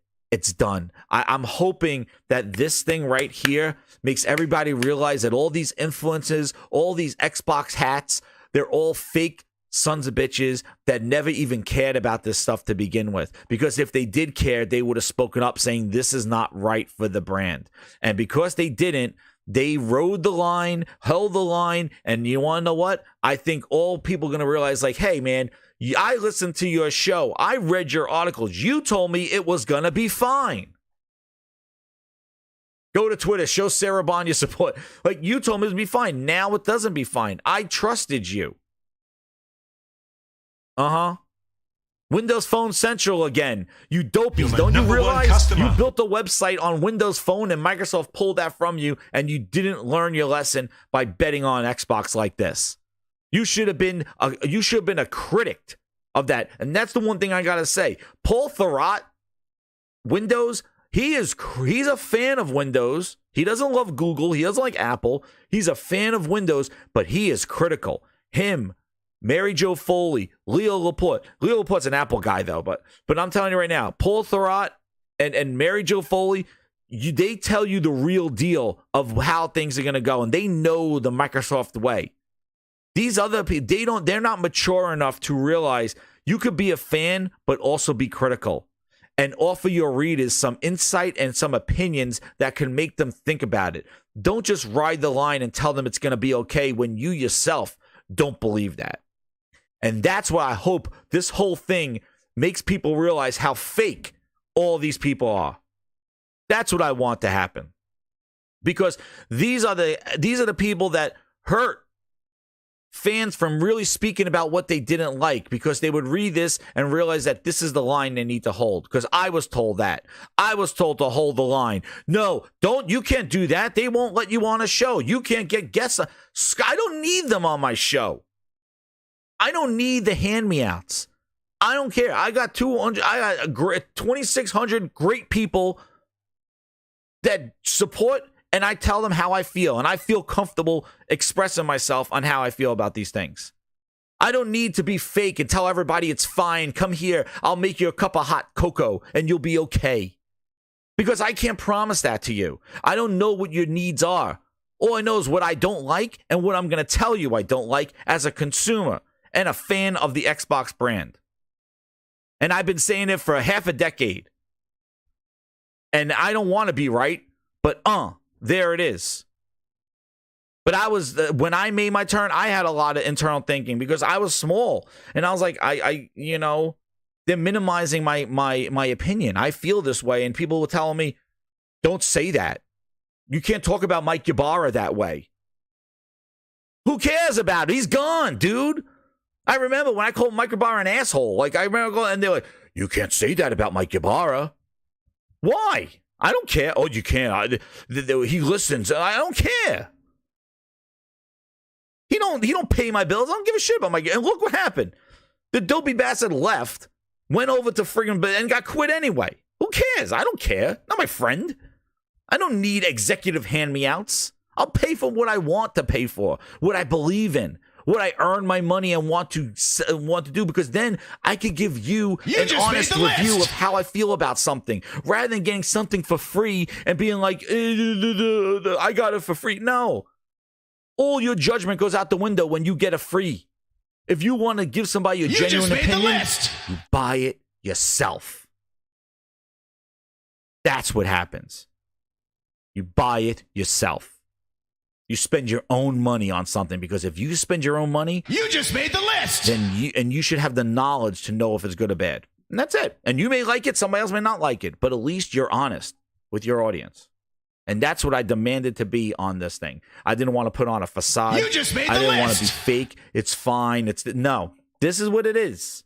But you see it here. Now, sorry for the rant on that one. But let me get, see Fresh with the 5 members of the VIPs, partying with Herman Holtz. Quality splits, greased up. You just made the list. And look, but you see it right there. Like, you're trying to cope right here. Like, this is wrong. This is why are you trying to even do this? Oh, a vast majority of the casual console audience tend to stick around a few games a year, revolving around staples like FIFA and Call of Duty and Fortnite, the casuals. The so-called core gamers, the Xbox and PC audience, may simply not be large enough to achieve margins that Microsoft needs to deliver quality fans. PlayStation's larger audience may be able to, Xbox is not going to be sustained on FIFA and Call of Duty and Fortnite, dude. Nobody's going to do that. There's no hope for the Xbox console if this is true. And that is a fact. That is a fact. They will never sell any more consoles than they're already not selling. They're not going to grow the console business. And those people will just be fading out, dude. That is it. And yeah, the large backlash from the call, long-suffering Xbox fans. And what's interesting is that we're seeing the same thing in wrestling right now with the whole Cody Rhodes thing. And Cody Rhodes got gypped of his thing because The Rock wants to do his thing. And that's I could start a whole other podcast on that stuff. But we're seeing, you could call them the vocal minority or whatever it is, but those are the people that are going to influence the people that don't know what's going on. That's what you don't do. And that's what Microsoft did. The minority, the people that spoke the most, that most passionate, you don't piss them off, because they will get people like TMZ who don't follow wrestling in the news, but now they're reporting about how The Rock shouldn't fight at WrestleMania and Cody got gypped. Other wrestlers are speaking up for that stuff. You're seeing it in that aspect. And Microsoft did the same thing.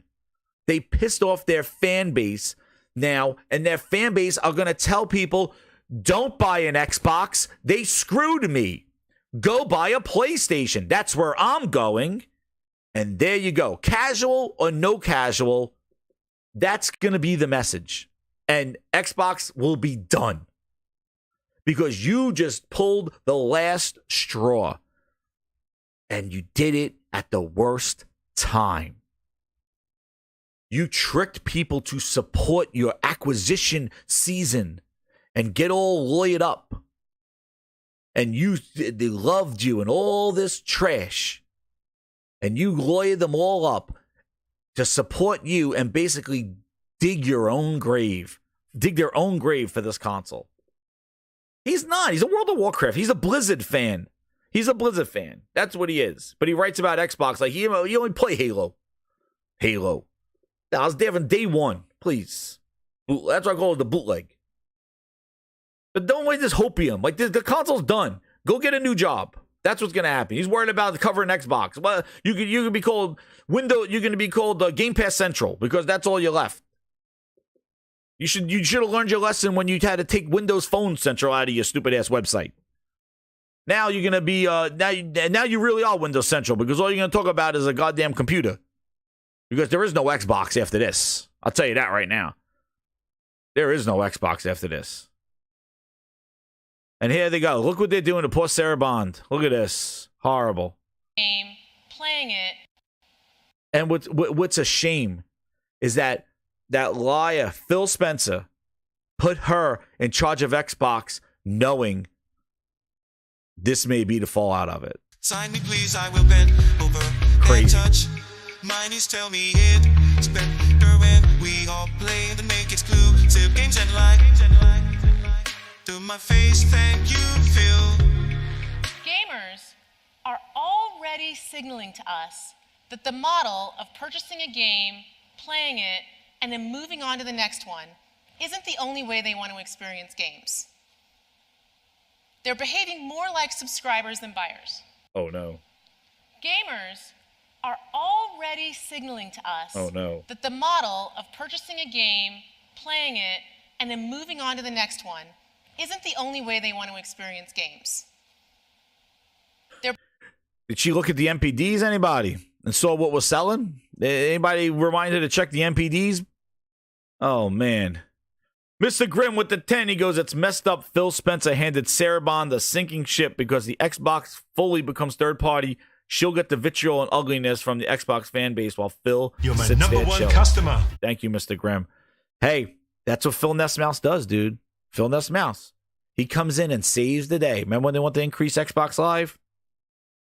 Phil Ness saves the day. But man, they are going after that. Man, oh man. Shout out to Geo Knows Gaming, man. But it's a shame because they really never gave her, Bill, right? Bill, like they really never gave Sarah Bond the even the ability to kind of make Xbox something. They basically put her on a sinking ship and just, they basically put her on a lifeboat and they put a hole in it. And they said, go ahead, go out in the ocean, Sarah. See you later. And that's what they did to her. And Phil Spencer stays on the ship that's not sinking and goes, yeah, I'm happy here at Windows Gaming, Sarah, but you're Xbox. Go on that little Xbox dinghy. And then Phil Spencer put a hole in it and sent her off. Insane. Insane. It is like a friggin' soap opera. Hit that like button, grinders. Subscribe if you're new. We got a whole bunch of subscribers tonight because we're going to be covering the real deal of this thing. And we're going to watch this whole thing go to fruition here. Shout out to the weatherman. Dude, Kyle, a proud speaker on the Gaming Grindhouse. Our real own weatherman. We got so big here at the Gaming Grindhouse that we have our own forecaster. The weatherman, Kyle, been on the show a bunch of times. He's probably in the chat right now. Tweeted out in February 10th, 2010, Starfield, Fallout 5, Wolfenstein, Elder Scrolls 6 are all coming to PS5. Just the facts. Dude, that's my weatherman right there. That's my weatherman right there. Shout out to Kyle, baby. Told you. We got 2,600 grinders in here. They're all great people. It's not green anymore. That's what here he is, Kyle. There he is. Hey. There's Kyle. Let's hit him up. There he is. We got our own weatherman right here. Look at that. Insiders. You don't need to be an insider. You just have to have the two sources. I told you what our two sources are here. Ready, everybody? What are our two sources in this grindhouse? Our contact. What are our two sources? Ready? Here we go, everybody. Our left eyeball and our right eyeball. Everybody got two sources. There you go. Your left and your right eyeballs. We don't need insiders. We don't need little discreet emails. I can't talk about this right now. We all got our two eyeballs. And we see what we see. There you go. Make it rain, baby. Kyle, the weatherman. And then here you go. See, and look what clowns say. Look at this. This is what I'm talking about. Here's Jack. There's no facts. You're making shit up because you're scared of losing out on some quality content. Kyle says, you're assuming. I think there's this quality. See? Kyle fighting that good fight out there. That's right. Hold your ground. If that's how you feel, hold your ground. Don't let these clowns tell you that you're fear-mongering. That's excuses because they're insecure, not you. You went out there, you put a statement out there, you hold your line. You hold your own line. You don't hold somebody else's line. This is a fact show tonight. I'm telling you the way it is. You hold your own line. You don't hold somebody else's line.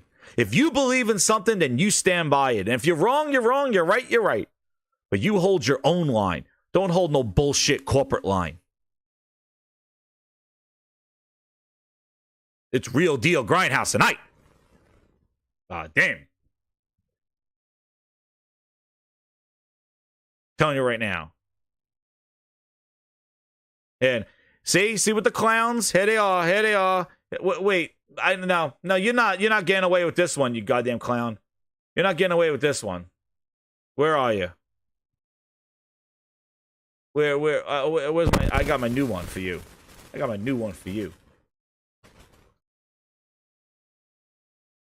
Guy walked away with all this money he made on all these people. A shame. Shame that people supported him, and meanwhile he pulls the rug from under everybody else. What a disgrace.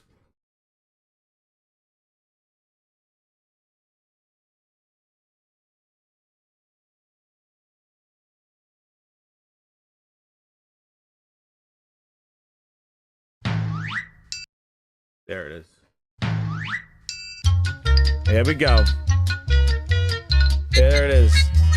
Xbox is going to sell a ton of their own exclusives on PlayStation and even more not long after release. This is how they lead in market outside of hardware. It's ridiculous.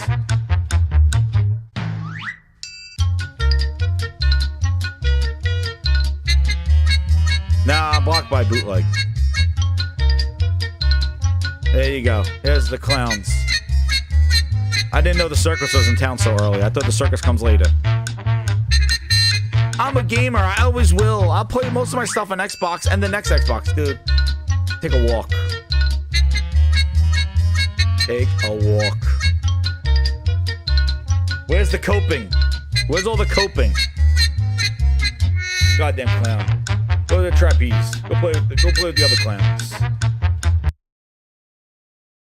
And that's somebody who don't care.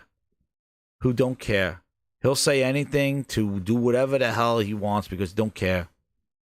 Don't give a shit. He'll play on it. He don't even play on Xbox. Please. There's a PC guy that got sold money on whatever. Clown. Don't even listen to him. I shouldn't even feature his dumb ass. Because that's what I don't like. I'm going to tell you another real deal Grindhouse here. I don't like if people are upset and don't like this, and other ones like these influencers are telling people to don't over exaggerate, calm down, you're fine. No. And people are more worried about the reception, the media handling of this than actually the actual thing of what it does to the thing that they love, right? They're here because they love the Xbox brand, right? Well, if they're here and they love the Xbox brand, why aren't you worried about that and what it means for where you're going to play and what your games are going to be like, and not worry about how the media is going to handle Microsoft? They're worried about what's the public reception of this. This is not good news. Like, no. What does it matter? The matters is that you watch them buy all this stuff up thinking that you were going to get something good. And now the thing that you're going to get because you invested in their ecosystem. There. JC says something about first party are basically just launching and being built and polished now to launch on PlayStation. Oh yeah, I saw something like that. And let me just leave you with this final little thing, because we're going to have more for the Gaming Grindhouse here on this one. Let me leave you with a final thing on here. True Idiot the 2, he goes, CFO's words, but don't listen to him. Where's Philip? Exactly, right? They shot down the CFO's words 2 days later because Phil said Game Pass is not going there. Clowns. But listen, if Microsoft wants to put their games on other platforms like a PlayStation, like a Switch, I said this last week, or even PC, they need to be great. They can't be, oops, we'll add stuff later. I'll take it on the chin. Oops, not ready for launch. Because if you're putting this on another competitor, they're going to compete with their other games. They are going to compete with other games. So now you're going to have your broken ass Starfield that's still waiting for 60 frames sitting next to a 60 frames God of War, a 60 frames Uncharted, a 60 frames Spider-Man. And now your bogus ass game is sitting there at 30 frames. So your games can't be. Now, when you start putting your games now, you're going to have to compete with other quality. You're going to have to put now Hi-Fi Rush's quality, so that'll be good on a Switch over there. But you can't come out and take it on the chin and be like, guys, this game's not ready. Okay, we're going to put this on PlayStation. And no. You're my because number one now customer. You're competing with their libraries, with their exclusives, with their games. So that means that you got to work even harder, Microsoft, to put your games there. And those got to be games that people actually care about. Because people are going to sit here now and try to be like, Microsoft's going to own the publishing segment now by putting their games on PlayStation and Switch. No, they're not. Because guess what, everybody? What does it all have to do with one thing? What do these things have to be? I see commentary that if you just build great games, everything would turn around. They got to be great games.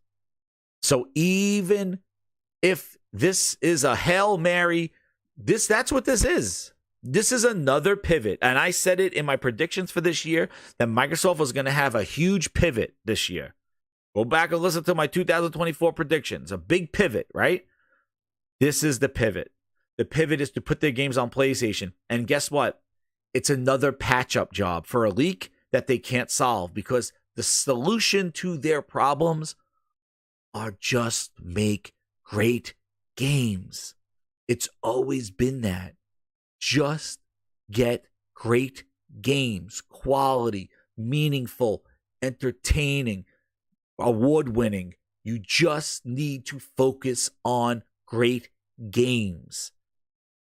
Putting them everywhere doesn't solve the problem. We learned this. They put them on PC. PC couldn't save them. They put it on mobile. Mobile couldn't save them. They put it on iPads and Samsung TVs and everything that had a screen.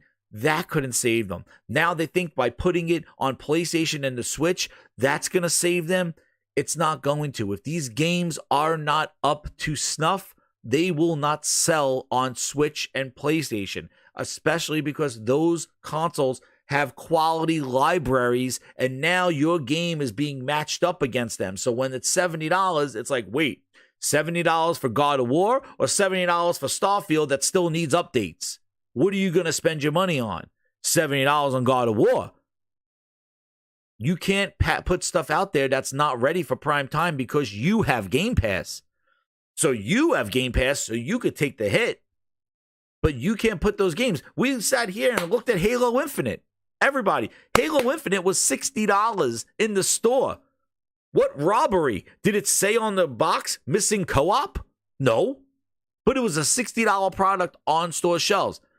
Did Redfall, they had to put a sticker on there saying that they didn't have 60 frames. A $70 game. So, and that's the other problem. They were able to milk Game Pass, but the game was still a $70 product. So you can't, back again, you can't be a service game and a purchase game at the same time. You can't take the liberties of putting out patches and fixes and updates and launching Sea of Thieves the way it was because it's in your service and think that that game sitting $60 on a PlayStation shelf is fair because the people will not buy it for $60 when they know that you are missing shit. So you can't, just by putting your games everywhere, it doesn't matter if they're not up to snuff and quality. So we'll see this again.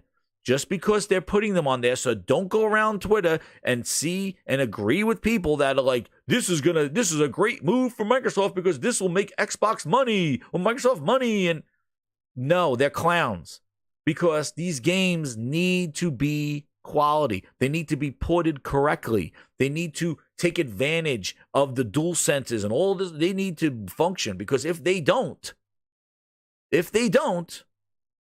they will not sell no matter where they are. We've seen this before. Halo Infinite was free to play. It dropped off the face of the earth. It was everywhere because it was missing content. So, Phil Spencer, you can't get away with take it on the chin moments and think that the Switch and PlayStation ecosystems will buy that up, because you just introduced yourself to a whole world of competition. Your games are going to have to be best. They can't be missing stuff at launch.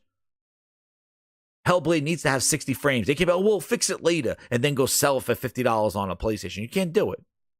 And maybe that's why they delay it, because they make sure the PlayStation and the other ones have polished. But you can't do it.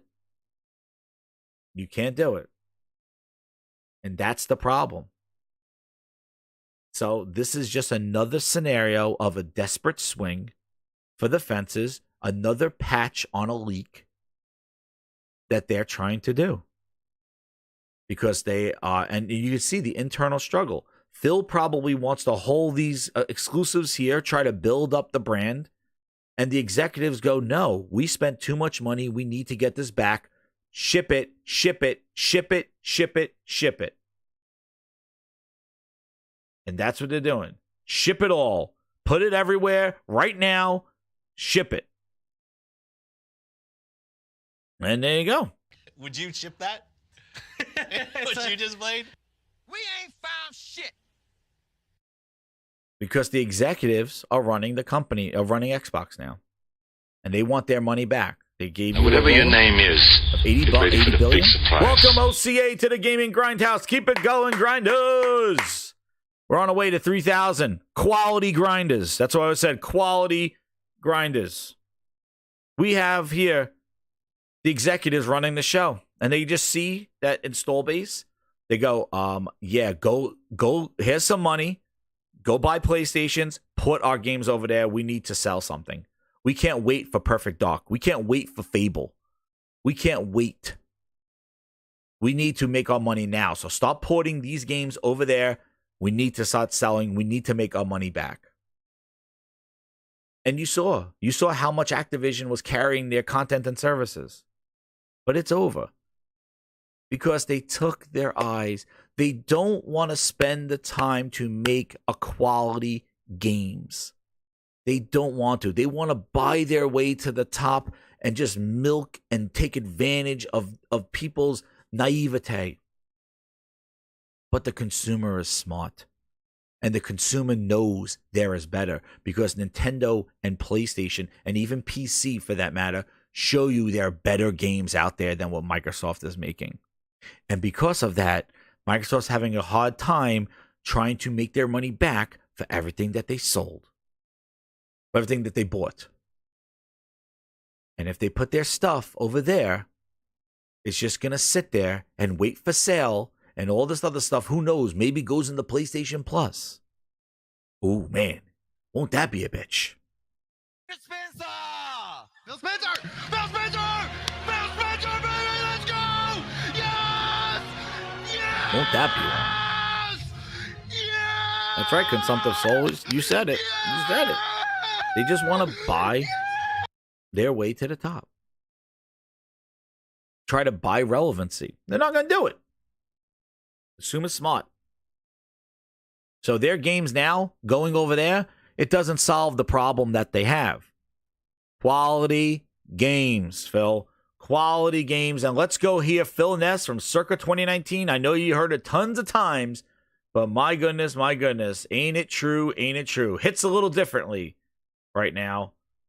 Where are you, Phil Ness? Where are you? means when I think about Xbox, I'm going to think about quality games. We have work to do there. We haven't done our best work over the last few years with our first-party output. I've said that's always been a hit on the company on that. Whenever I hear some criticism.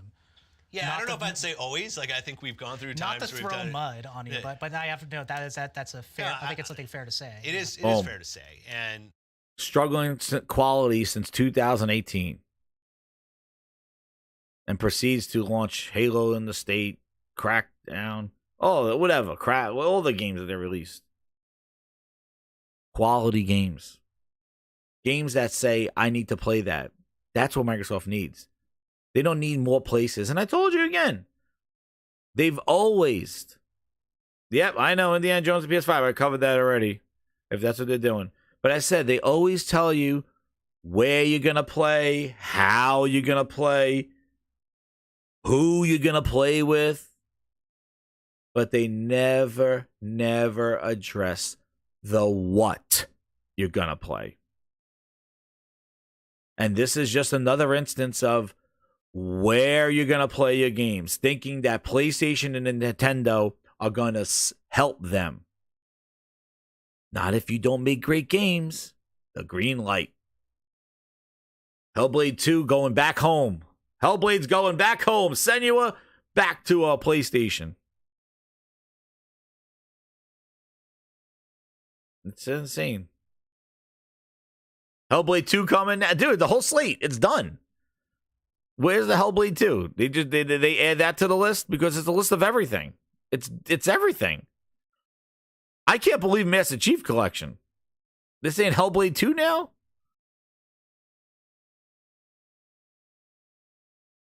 Holy crap, they're saying another one. Hip Hop Gamer broke this news 2 years ago. Oh, man. Shout out to J-Dub. When's that next Xbox showcase? Benji said, man, we're going to go scroll through the Twitters here. I'm going to do this live, Grinders. Benji saying, pretty wild how extensive it appears Microsoft's multi-platform plans are. I'm fascinated to see how they announce this. Strictly looking through a pure business sense, though, it makes a lot of sense given their current hardware position. Microsoft, but dude, what are they going to do? Master Chief on PlayStation? Oh my goodness, even Bits. Yo, Kid Smooth's telling Apple and Meta to buy Xbox. He said he needs an artist to remove all this Xbox trash on his thing. Yo, who's this laugh? Who's that laughing? Yo, hey. Sick, man. Yo, did you hear my shout out to you? Oh, you were running around, man. Dude, I want to tell you something sick, dude. Where's Aaron, man? Oh, where's my guy Aaron? Yo, he hit himself in the refrigerator. He's in the refrigerator and he's eating the donuts. Holy crap. Yo, Sick, I was talking about you earlier. I said I went back to listen to like my original shows like 5 years ago, and you were like in the chat back then, dude. Dude, I'll just say thanks, man. You were there since day one. Oh, when I was ranting. for sure. Yeah. It's been wild. Trust me. Listen, man, I listened to quite a few people. You in the space? The space is quite going a crazy. Few people. No, listen, I don't even know why this is a big surprise, Jez. No, seriously. Like, it's only funny because the same people who don't want to buy games also want exclusive games. I know, right? Isn't it crazy? That is the craziest stuff I've ever heard in my life. Sick. Like, I couldn't do anything but laugh. Dude, the way, but I was saying this earlier, the way they did this was like they built up everybody with all this acquisition stuff, thinking they got all these games that they're going to use. And meanwhile, now they're just like, yeah, we're putting it on the competition. And it's just like, it's the way they did this. It is like the ultimate, like, rug from underneath them. It's hilarious. No, it wasn't. It's not? It really wasn't. No, it wasn't. All these acquisitions, building them up, thinking they're getting these games. Okay, listen. We know Phil is a con man, right? Oh, yeah, he's definitely a con man. He's a con man. But here's the thing, man. Xbox messaging has been this all along. Mm-hmm. They should have got freaked out and scared when Satya was in court and said, really, I don't give a damn about exclusive. Yeah. I'd rather everything be everywhere, but hey, this is what Sony has set, right? That's right. And then they released Starfield and realized, holy shit, nobody's leaving the other platforms to come play this shit. Yep, Phil said it.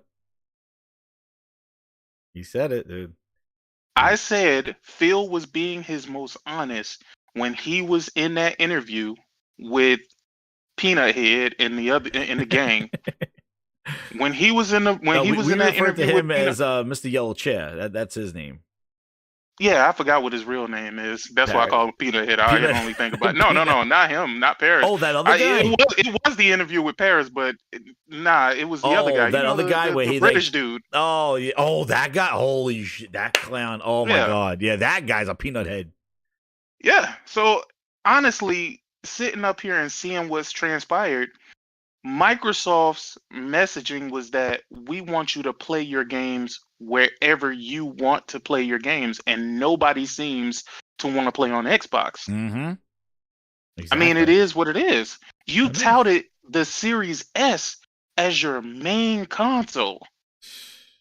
What? I know.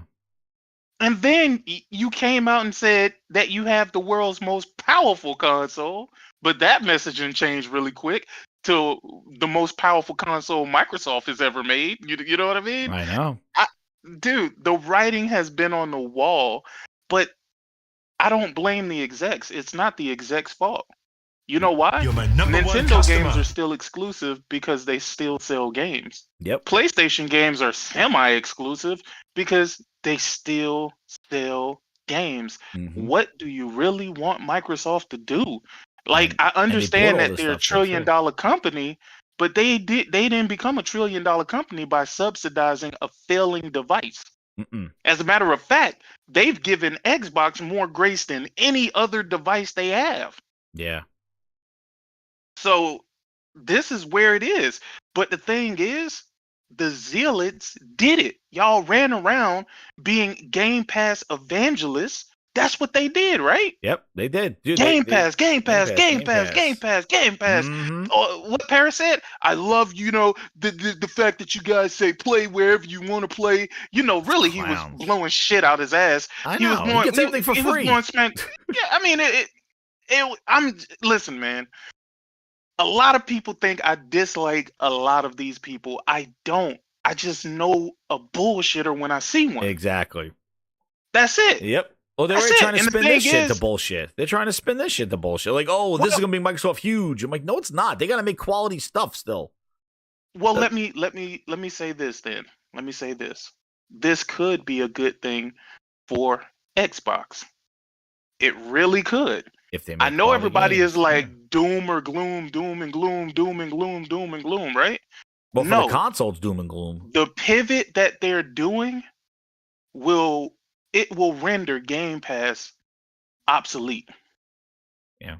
Because they want to get back to selling games. Why else would they do this? That's a good point. You're right. Because this will. Well, the thing is that if those games are complete, because if they try to do like what they did with Halo, missing features and stuff like that, and make it a $60 product sitting on a PlayStation shelf like they did with that, and then they go, well, we'll fix it later, and they kind of Game Pass affect it. Then that helps Game Pass because now it's like, yo, I'm not paying $60 for this thing. Let's go subscribe and get it for cheap.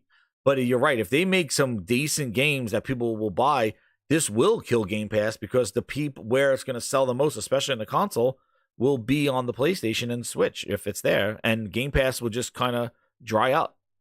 But here's why I say this could be a good thing, right?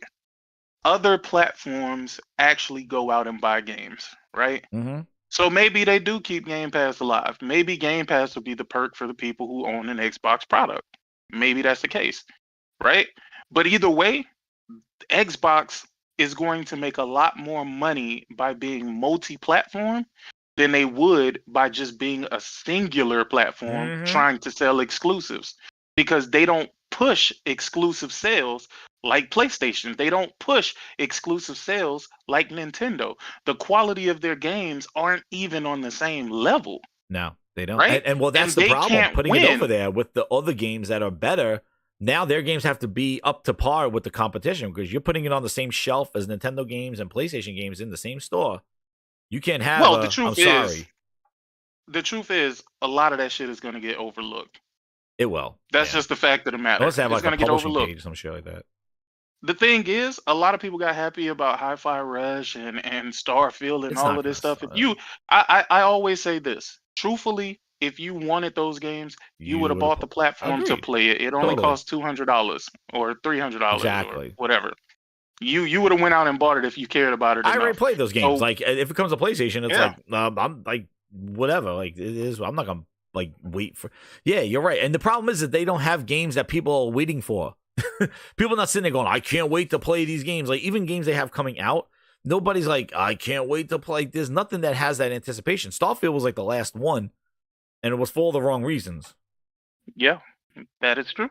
So you That's know, it. They yeah. bit off more than they could chew, man. They bought a too $70 much. billion company. They want their money and back. they have to make it they have to make it make sense for Yeah. this platform, right? Like it makes sense for Microsoft, sure, and Microsoft can definitely cover that debt themselves. But why do we still have this box that's losing us money? Is what the shareholders are gonna say. Yep. And it's going to be worse because Amy Hood came out and said, like, moving forward, that Xbox is not going to grow, and you know that's the problem. The problem is that now Amy Hood, Phil's boss. Who is that? She's Phil's boss. She does like the update financials. I thought with Phil Satya. was the. I thought Phil was. No, the she's boss. like the CFO. I don't know what Amy Hood is like. His I thought Tim Stewart was the CFO or Tim Scott or CFO, whatever. but the hell let his me name let me is. find out who Amy Hood is. But she is higher than him. Let me see. He goes to her for approval. Amy Hood. Let me see who she is. She is the she's the executive vice president and chief financial. Now, whatever your financial name officer. is, get ready for the big Oh, so she surprise. is the CFO. Yeah, she is the CFO. Wait, so they have two CFOs? And maybe Tim Stewart reports to her. Well, they are a fucking huge company. So Yeah, but Amy Hood is the that- chief that makes financial sense. officer, and what she said, because you know, after they show their financials, Satya and Amy do Wait. a present. Is Tim Stewart specifically for Xbox? Is he Xbox's CFO? He's Xbox's CFO. Yes. Oh, She is okay, that the makes sense. CFO. That makes So sense. she's like right hand to Satya. Gotcha. Yeah, so she's the CFO. He's like Xbox CFO. But yeah, like she does the update with Satya after the financials and kind of updates them. And during that call, she said, we expect drops in Xbox consoles moving forward. So, and maybe she knew that this No. news was coming. That's what she said. Yeah. No way. Yeah. No, she didn't think that. She said Hey, it. listen. No, I'm being sarcastic. No, what I'm saying, no, she said that in the financial thing will drop. Like, I'll get it up here. She says, No, I believe it. I believe it. I She believe says, it, bro. here we go. Xbox, not Xbox experts. Where is she? She said in the last month, right? Last week. She said Xbox consoles will be down again going forward. Oh, here it is, Q4. Of course they will. Yeah. People should have got scared when they fired the team that does the logistics for the physical games. That was telling you something right then and there. Yeah, she said it right here. She said devices. Yeah, a stronger. She says devices revenue is expected to decline again in low double digits. So she's talking about Surface, Xbox, laptop, like all that stuff. So Xbox is not going to do any better. No way. Yeah. People who don't already listen, man. Microsoft, it's a little too late, man. The Surface tablet is cool, but there's an iPad that exists. But that's another problem. That's another device that they just kind of let out there to rot. You know? Samsung tablets exist, and they all can use these little funky keyboards I know. that you can attach to them. So it's kind of like too little, too late. Don't get me wrong. I feel like the Surface tablet is a premium product. It's I already really do. down I think it's a 9%. premian product. Dude, No, but I think it's a premium product. I think it's No, good. it's good, but for they what just it does. the Series X, I guess, was a well packaged product, I guess, but nobody takes advantage of Yeah. it. Yeah, the I've thing seen a lot is, of people upset, man. Oh a my lot God. of people are upset, bro. And you know, I really don't understand why they're upset, Jez. If you can explain that to me, because they bro, I'm broke just bread gonna- with it. They rode their wave with Phil. They trusted in Phil, and Phil was nowhere to be found. But Phil told them what they were gonna do What he from said the beginning. was, don't you remember every time Phil said something and like he said this, and everybody's like, no, what he said was, what he said was. Man, They're like the Phil listen. interpreters out there. Listen, Phil has said from the beginning, when we all play, when everyone plays, we all win. Now, I'm gonna tell you something that y'all are probably not gonna believe, but I'm gonna tell you what I truly, truly believe. Yes, Rand. I believe because these companies, they all watch what the other companies is doing.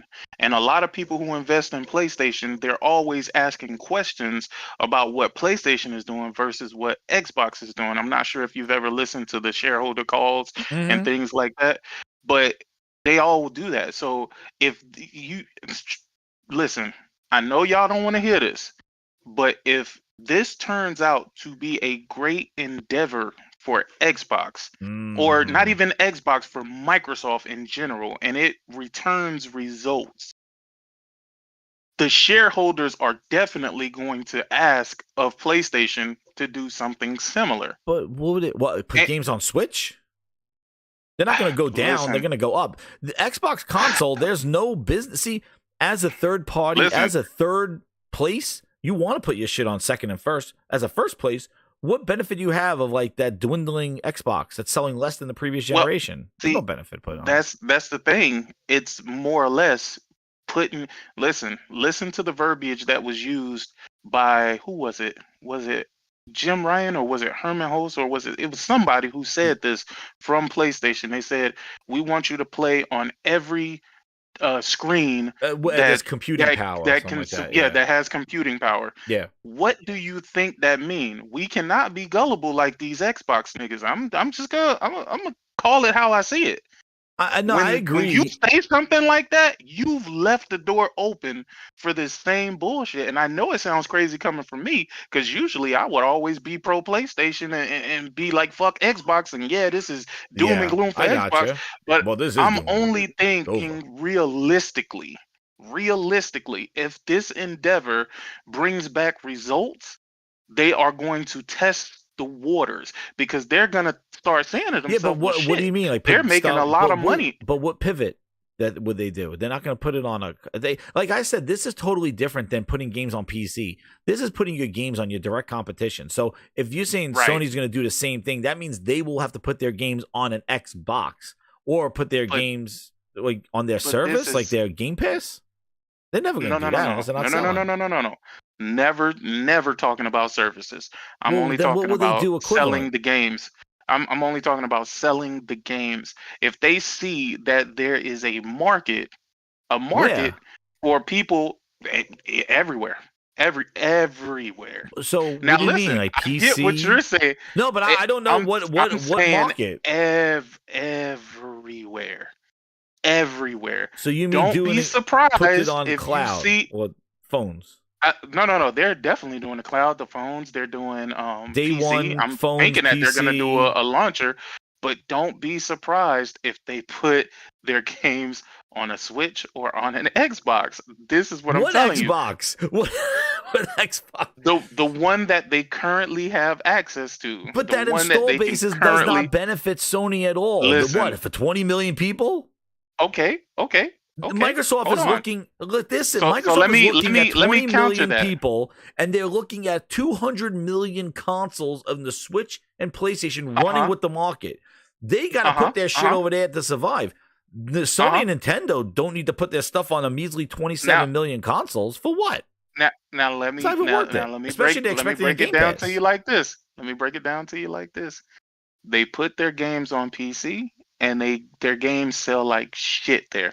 And they are very happy with the results of shit. So if you're looking at it and saying they won't do it because it won't sell, well, shit, it ain't selling on PC either. But they still putting it there. But it costs them it doesn't cost them a lot to port it over to PC. It may cost them more money to port it over to an Xbox with 20 million people. And PC it really wouldn't. It really wouldn't, because the PC, I mean, the Xbox. How wouldn't it? Look at them. They can't even get goddamn smooth frame rates on an Xbox. Hey, listen, man.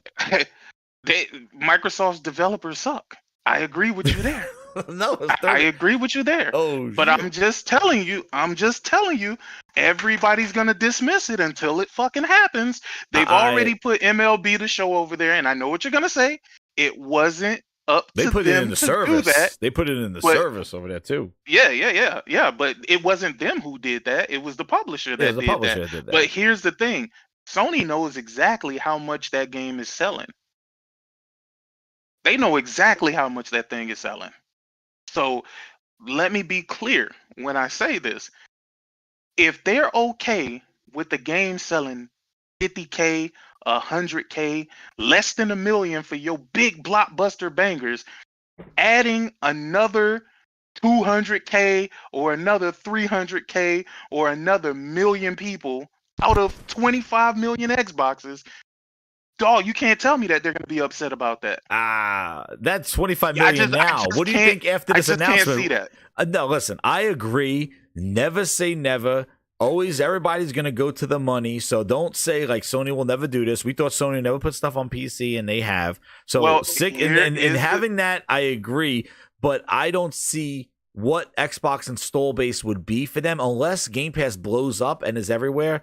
And then they got put it over there to kind of reach to the cloud audience or something. I don't know. But the Xbox console, I think after this, is going to be minimal. It is going down, like for whatever 20 million. So by the time Sony figures this out for this pivot, the Xbox console install base is going to be negligible.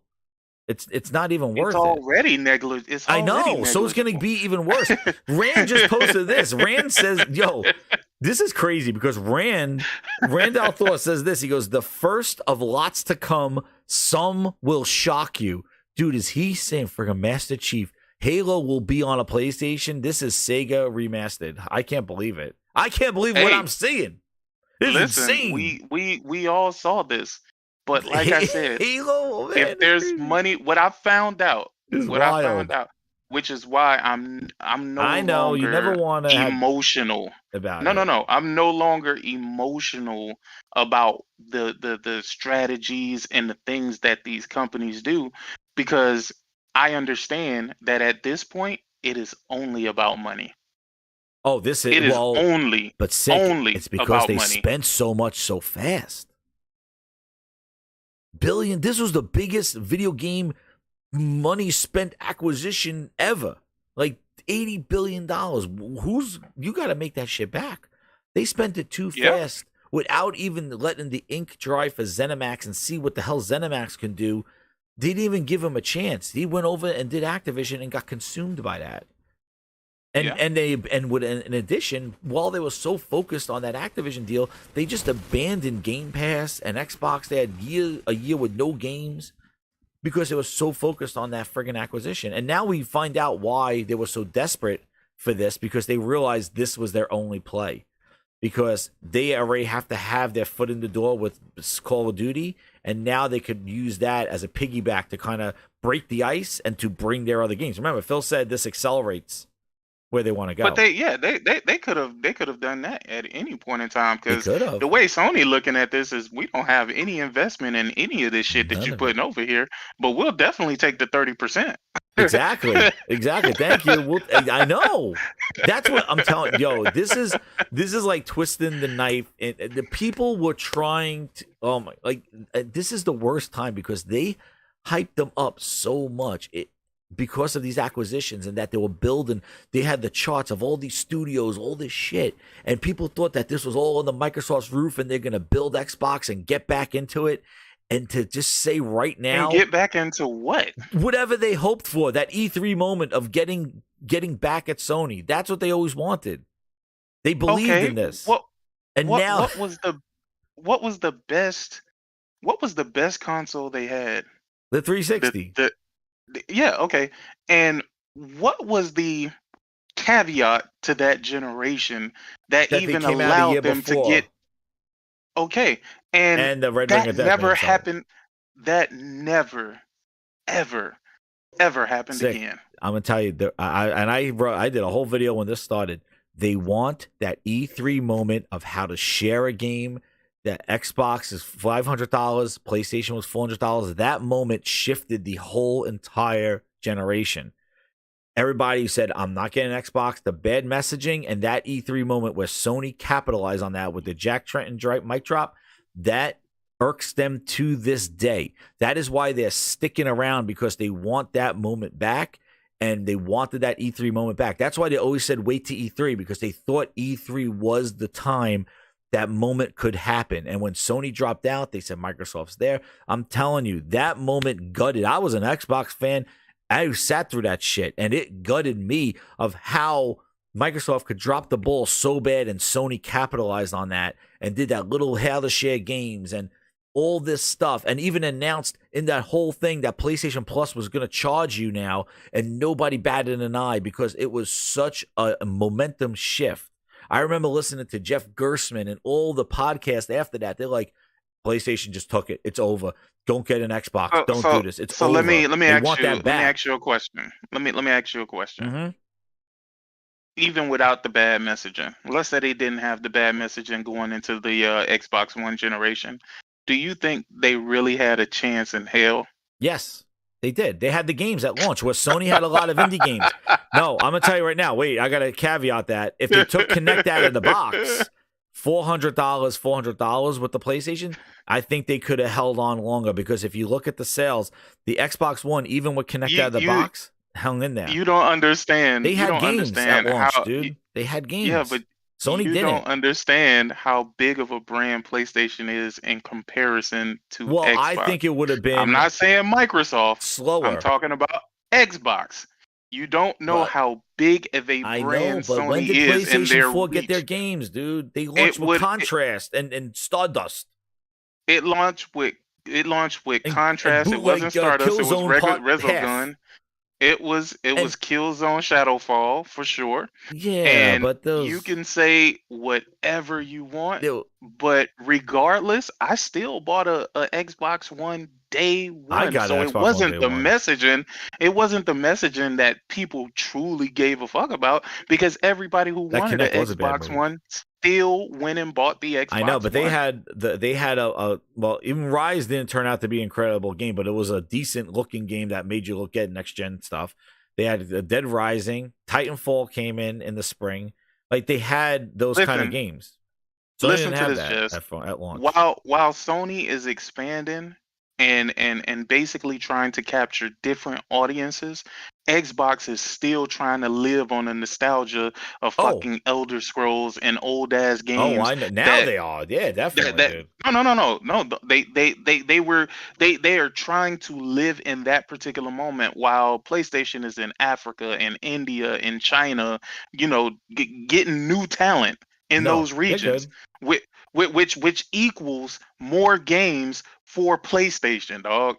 That's what all of this shit is leading up to. There's gonna be more games. Come on, you think those people looking at Stellar Blade and saying, "Oh shit, man, I would never want to play Stellar Blade No on my way, Xbox." man. No. Do you really think they sitting over there saying that? Sony's good at curating games. They're good at getting games for their platform. But that's what I'm saying. Instead of Microsoft, but instead of Microsoft trying to go and buy up all of the relevant and well-known shit, they should be out here cultivating talent and expanding the reach of Xbox. No shit. By buying American companies and making these same American ass games, they are not expanding their reach. They're just staying where they are. Yeah, but dude, they don't even. Well, yeah, and I think they bought a whole bunch of redundancy with Oblivion, with Obsidian, and then Bethesda. Like they got so much of like the same stuff coming out.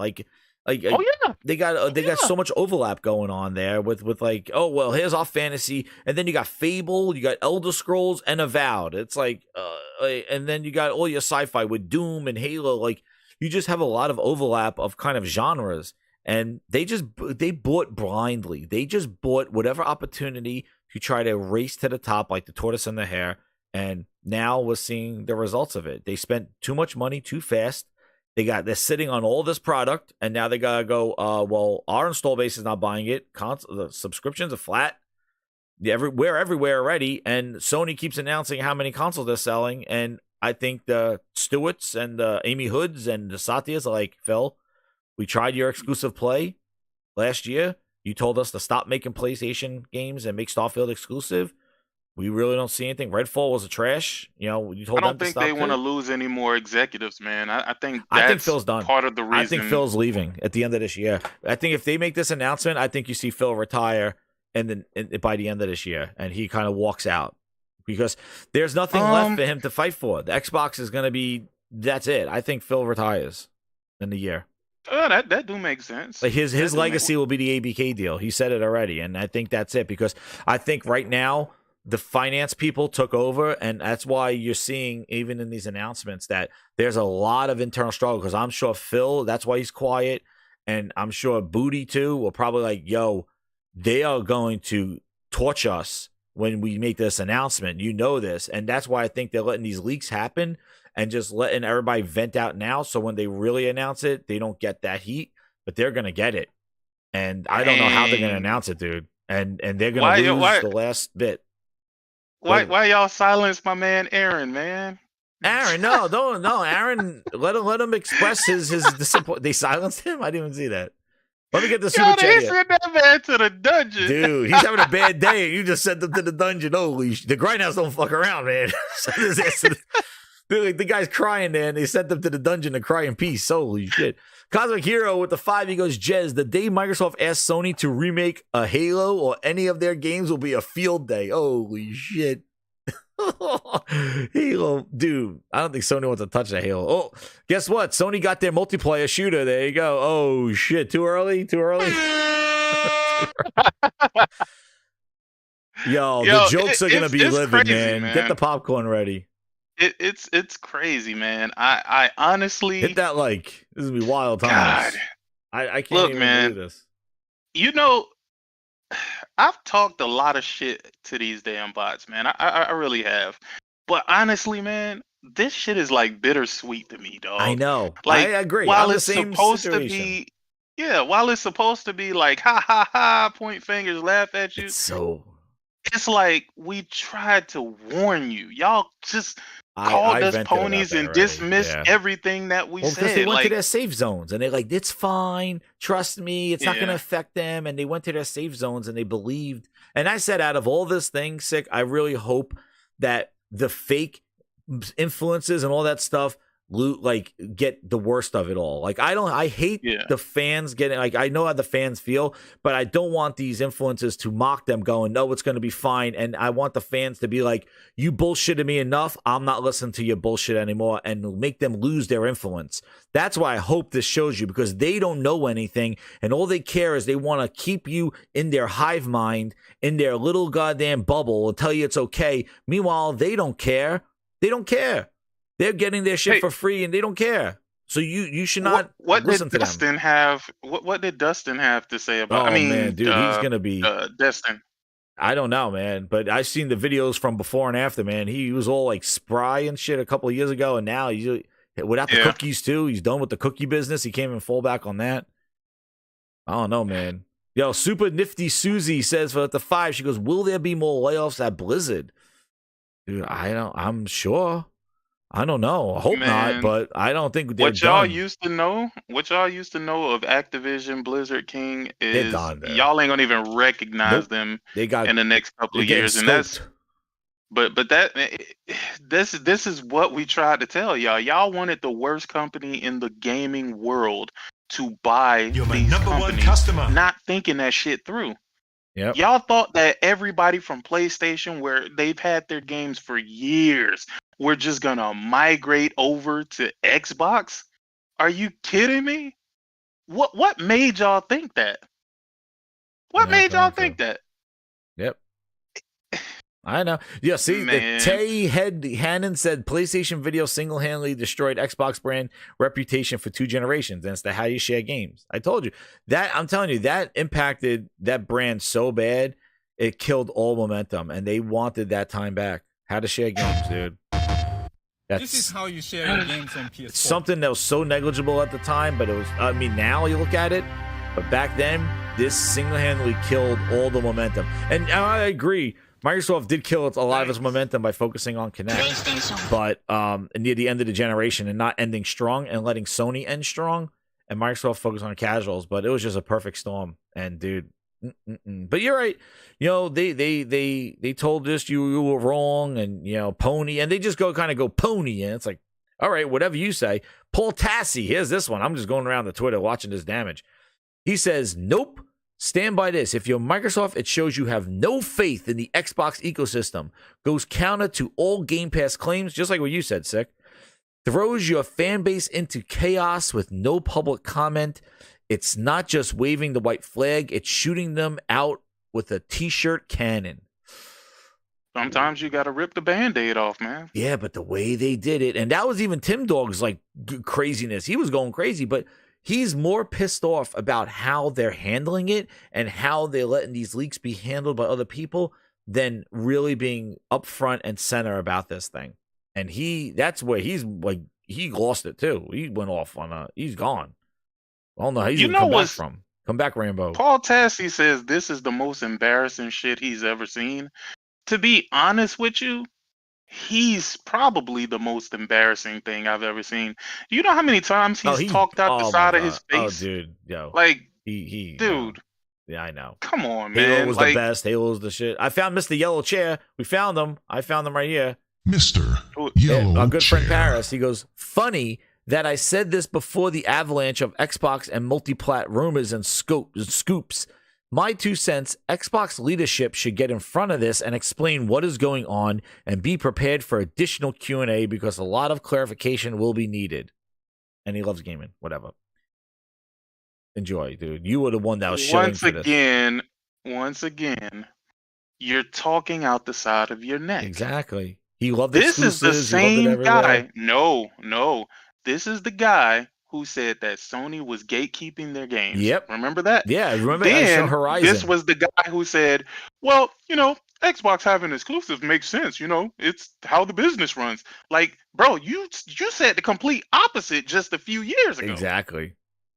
You said the complete opposite. Exactly. And you were trying to damage the PlayStation brand's name, tarnishing it, saying that they were anti-consumer and exclusives are gatekeeping and all of this stupid bullshit. All that and shit. Listen, man, I've been in a couple of spaces with this dude, and he is very lucky that those spaces have not been my spaces, because I would have set that shit off. See, I try to have a little bit of coof, when I'm in other people, I'm in other people's spaces. Chill out, yeah. Try not to just turn the space on his head. Yep. But that dude right there, he's all over the place, dude. Oh my god! I remember him showing He's the Horizon all on over the PC, place. going, "We need more of this." Like, yeah, he like bought it. Yeah. So now, why is it bad? Why is this a bad look to Xbox when they're doing exactly what you said that they should have been doing? I know. From the beginning. These clowns are like, Xbox, more games for everybody. Everybody should play their games. Don't gatekeep. And meanwhile, now they're putting it on PlayStation. It's like, they got to get in front of this. I'm like, why? This has been their message the whole time. It was the weirdest thing when it was saying play everywhere. And meanwhile, the games weren't on a Switch or a PlayStation. And it's like, well, what do you mean by play everywhere? They're not everywhere. I would scratch my head. I'm like, that makes no sense. Like, play on everything. More players, more gamers. And meanwhile, you're telling them, how can you play everywhere and be exclusive? Phil, make it exclusive. Yay. But play everywhere. Yay. It's like, what the fuck's wrong with you people? What is all this craziness going on there? How are they play everywhere but on PlayStation and Nintendo? That's the stipulation. Like, it's everywhere. But play it doesn't make any sense because it does. That don't directly make sense. contradicts everything that they're saying. Exactly. 1 minute you don't care about exclusives. The next minute you care about exclusives. The next minute, you want Microsoft to compete. The next minute, you're like, you don't really want them to compete. You just want them to exist. What about that they suck, their last place? Oh, they're just saying that just for the CMA. To a certain degree, that was true. They was just saying that to get through the regulators, but they were last. They weren't People lying. Thought they weren't. They weren't lying. People thought they were lying just to appease the regulators. They're not really that late. They're not as bad as they say they are. No, they are. People thought that they were saying it because just to appease them. They're like, dude, you gotta play this. You gotta play this. Oh my god, you gotta play this. No. Hold on. I'm gonna tag you in something on Twitter. You gotta play this on the stream. All right. I'll play something. I'm gonna tell you, there's one thing I do like about Kid Smooth, bro. Oh my god, did you see what he said? No. The Smooth, no, not like this. He said he needs an artist to remove all this Xbox shit off his channel. No. Listen. The one thing I like about Kid Smooth, right?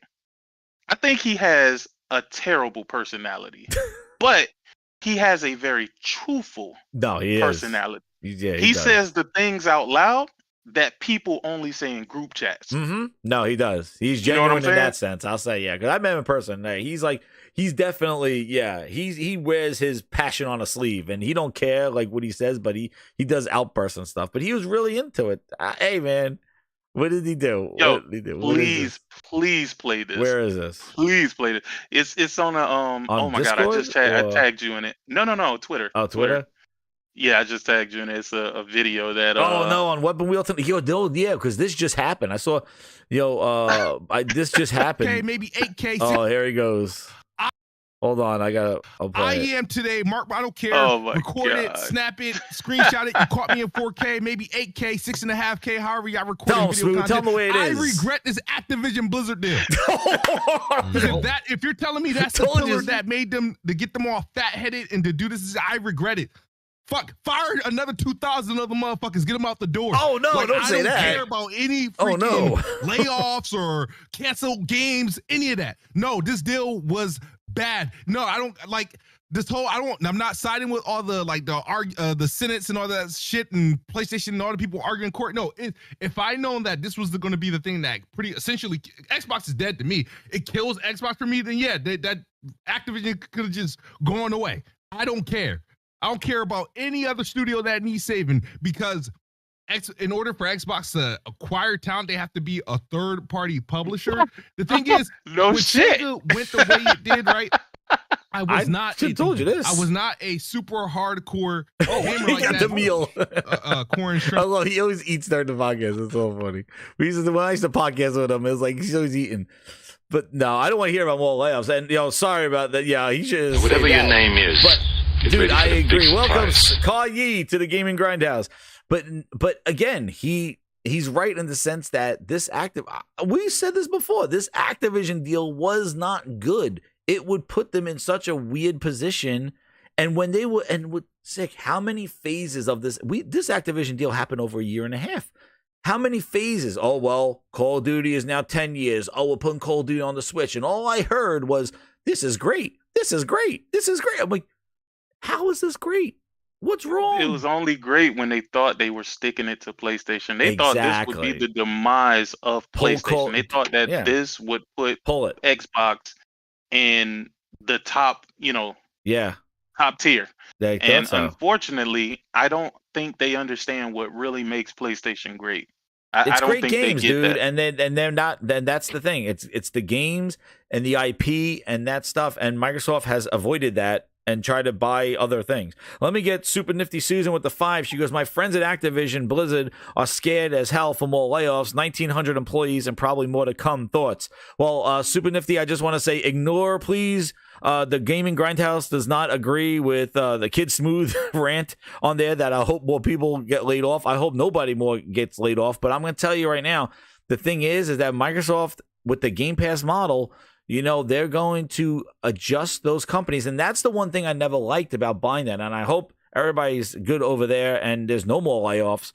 But I don't know. I have no clue. I have no inside knowledge. But all I'm going to say is that the thing is there's a reason why they had to buy the whole ass companies. If it was just about getting games, and I remember they clipped me for this thing because I said Microsoft never had to buy a whole ass company to bring games to their platform. They just made deals and the games came. Epic was a deal for Gears of War. They didn't have to buy Epic for it. And people like, look at him being bitter, bitter about Activision. I'm like, no, it's the facts. They did not have to buy a whole ass publisher for games for your platform. Did they have to buy EA for Titanfall? No. Did they have to buy Capcom for Dead Rising? No. They didn't have to buy. Did Sony have to buy Bethesda to get Ghostwire Tokyo and Deathloop? No. So if it was just about bringing games to us, they didn't have to do all this stuff. There's a reason why they need to buy a whole ass publisher, and it's because they probably wanted to make sure budgets and scoping and all that other stuff are accordingly. So I hope people don't lose their job more so, but I honestly feel that they don't know what the hell they're doing with what they have. And that's the unfortunate thing. That's my feeling. I have no inside knowledge, and I hope your friends are all right there. But I just say that Microsoft was a rich kid in a candy store. And they know that they're going to be throwing up in an alleyway because they just saw all this candy, spent all this money, and they just consumed too much too fast. And now they're throwing shit against the wall. And they're like, guys, we're and it's because they're financial people looking around going, just put it on PlayStation, Nintendo. And Phil's like, you know what this does, right? I don't care. Just put it there. Just put it there. We got to get our money. We got to do something. And shit against the wall. No thought, no strategy. When you look at what Sony does, where they put their games, when they put it in a service, when they put it on PlayStation, when like here's a movie coming out, here's Until Dawn, there's strategy, there's reasoning behind what Sony does. There's chess pieces. They're doing it because there's something else, a movie coming out, a DLC. This game was made for the service. This game was made for VR. There's a thought behind it. Microsoft, there's no thought. They just bought everything, kid in the candy store, and just going, where else can we do? Oh, more candy. Ship it. Put it on PlayStation. I don't care. Buy the dev kits. Look how quickly they bought dev kits. That's what started this whole thing.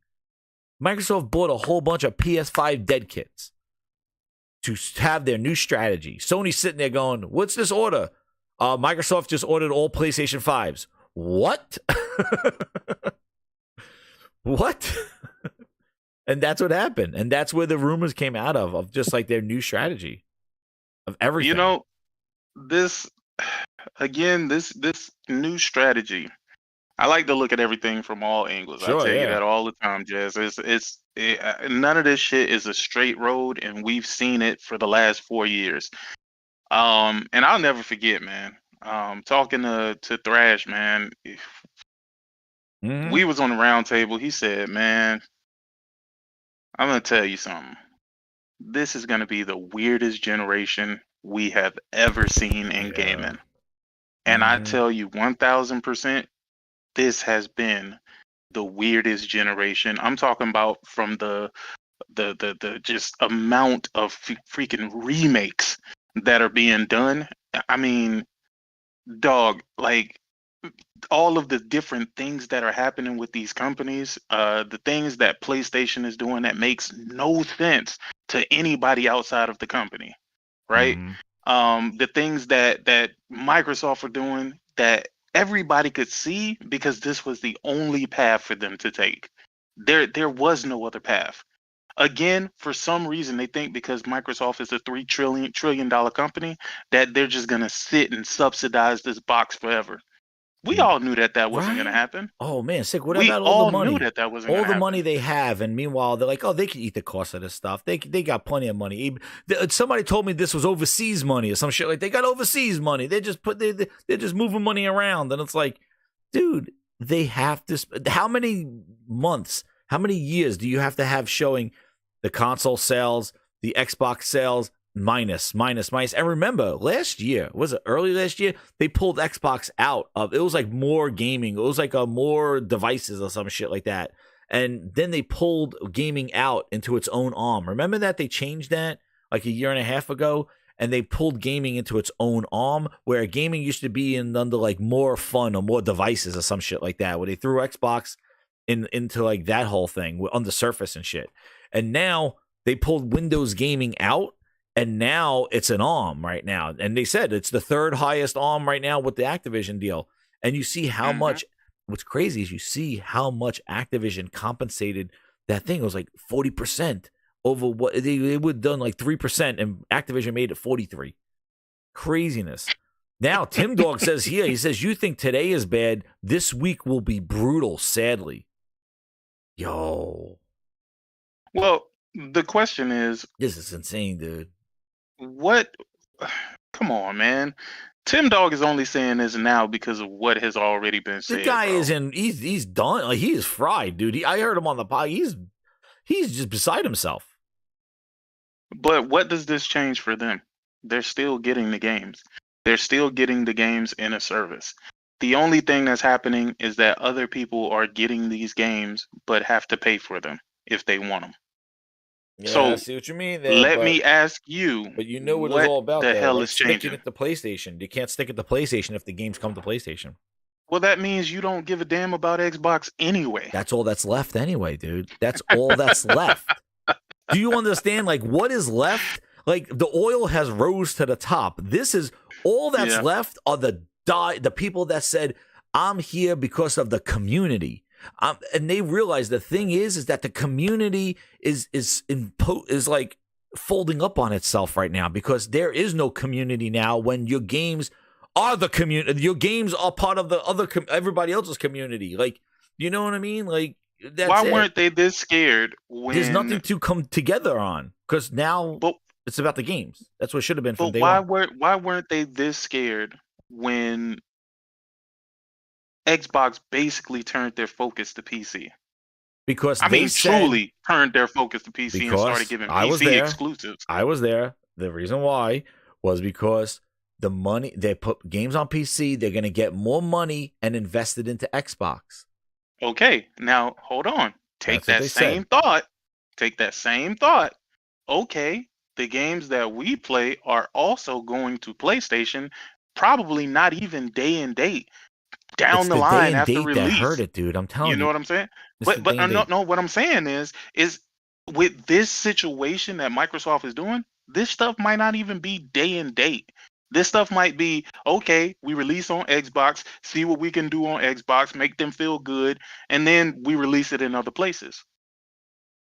Yeah. Oh no, I understand that. No, and you see what I'm saying? Yeah, but wouldn't it have the same results if you thought that them doing that with PC means PC more is money Microsoft, for Xbox? apparently? Like Windows is Xbox and Microsoft. And remember, if Microsoft makes money in it, it's still a W. Like it was like Microsoft's getting money. What's up, Link?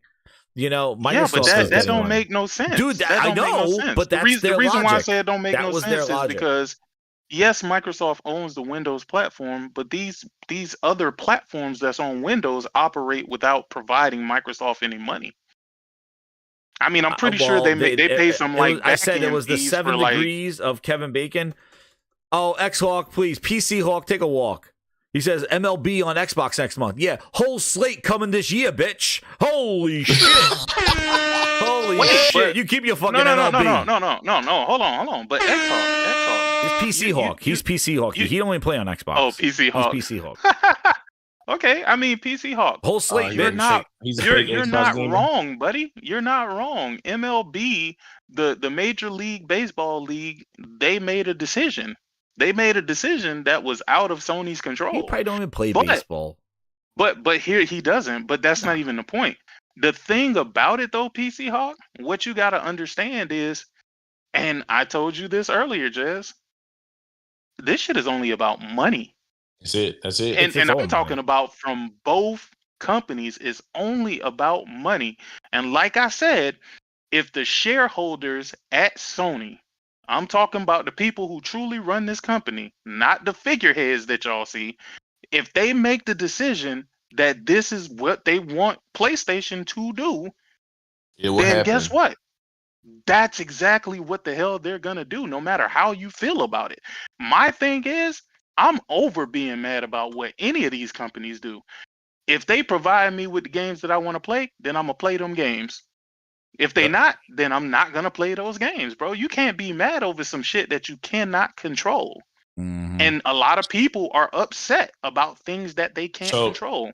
And I'm not trying to make this a Me Too situation, saying that Sony is just going to copy Xbox. No, what I'm saying is if they see money making opportunities and they see it as a way to expand and make more money, because they don't give a damn about the product that Sony has. They care about the money that they can make. And I'm speaking of the shareholders when I say this. They only care about the money that they can make off the back of the products that Sony has. They don't give a damn about where things go. Is it going to make me dollars? That's what they give a damn about. And the thing is, once you realize that and understand that these executives and these companies are not your friends. Not your friends. You are a consumer. Yeah. Exactly. You are a consumer. To them, you are numbers. A dollar sign, yep. You are numbers on a fucking board, and they're looking at how are these numbers helping to elevate us. Oh, we have to go get more numbers? Okay, let's go and put our shit over there on PlayStation. So let's go put our stuff on Nintendo. Link, I know you've been in the chats. You've been in the oh spaces. man, I've been hearing a little bit. Just Yo, I just got a picture of the order. This is the order of the PS5 dev kits that Microsoft ordered. What but listen though, like they ordered these dev kits. This is what the leak was. Well, I don't know if this is the actual picture, but this is they ordered. Microsoft ordered a whole bunch of PlayStation 5 dev kits. That's where all this is coming from. They gave Microsoft this leak is coming from. That's why they so upset. Yes, I didn't know that.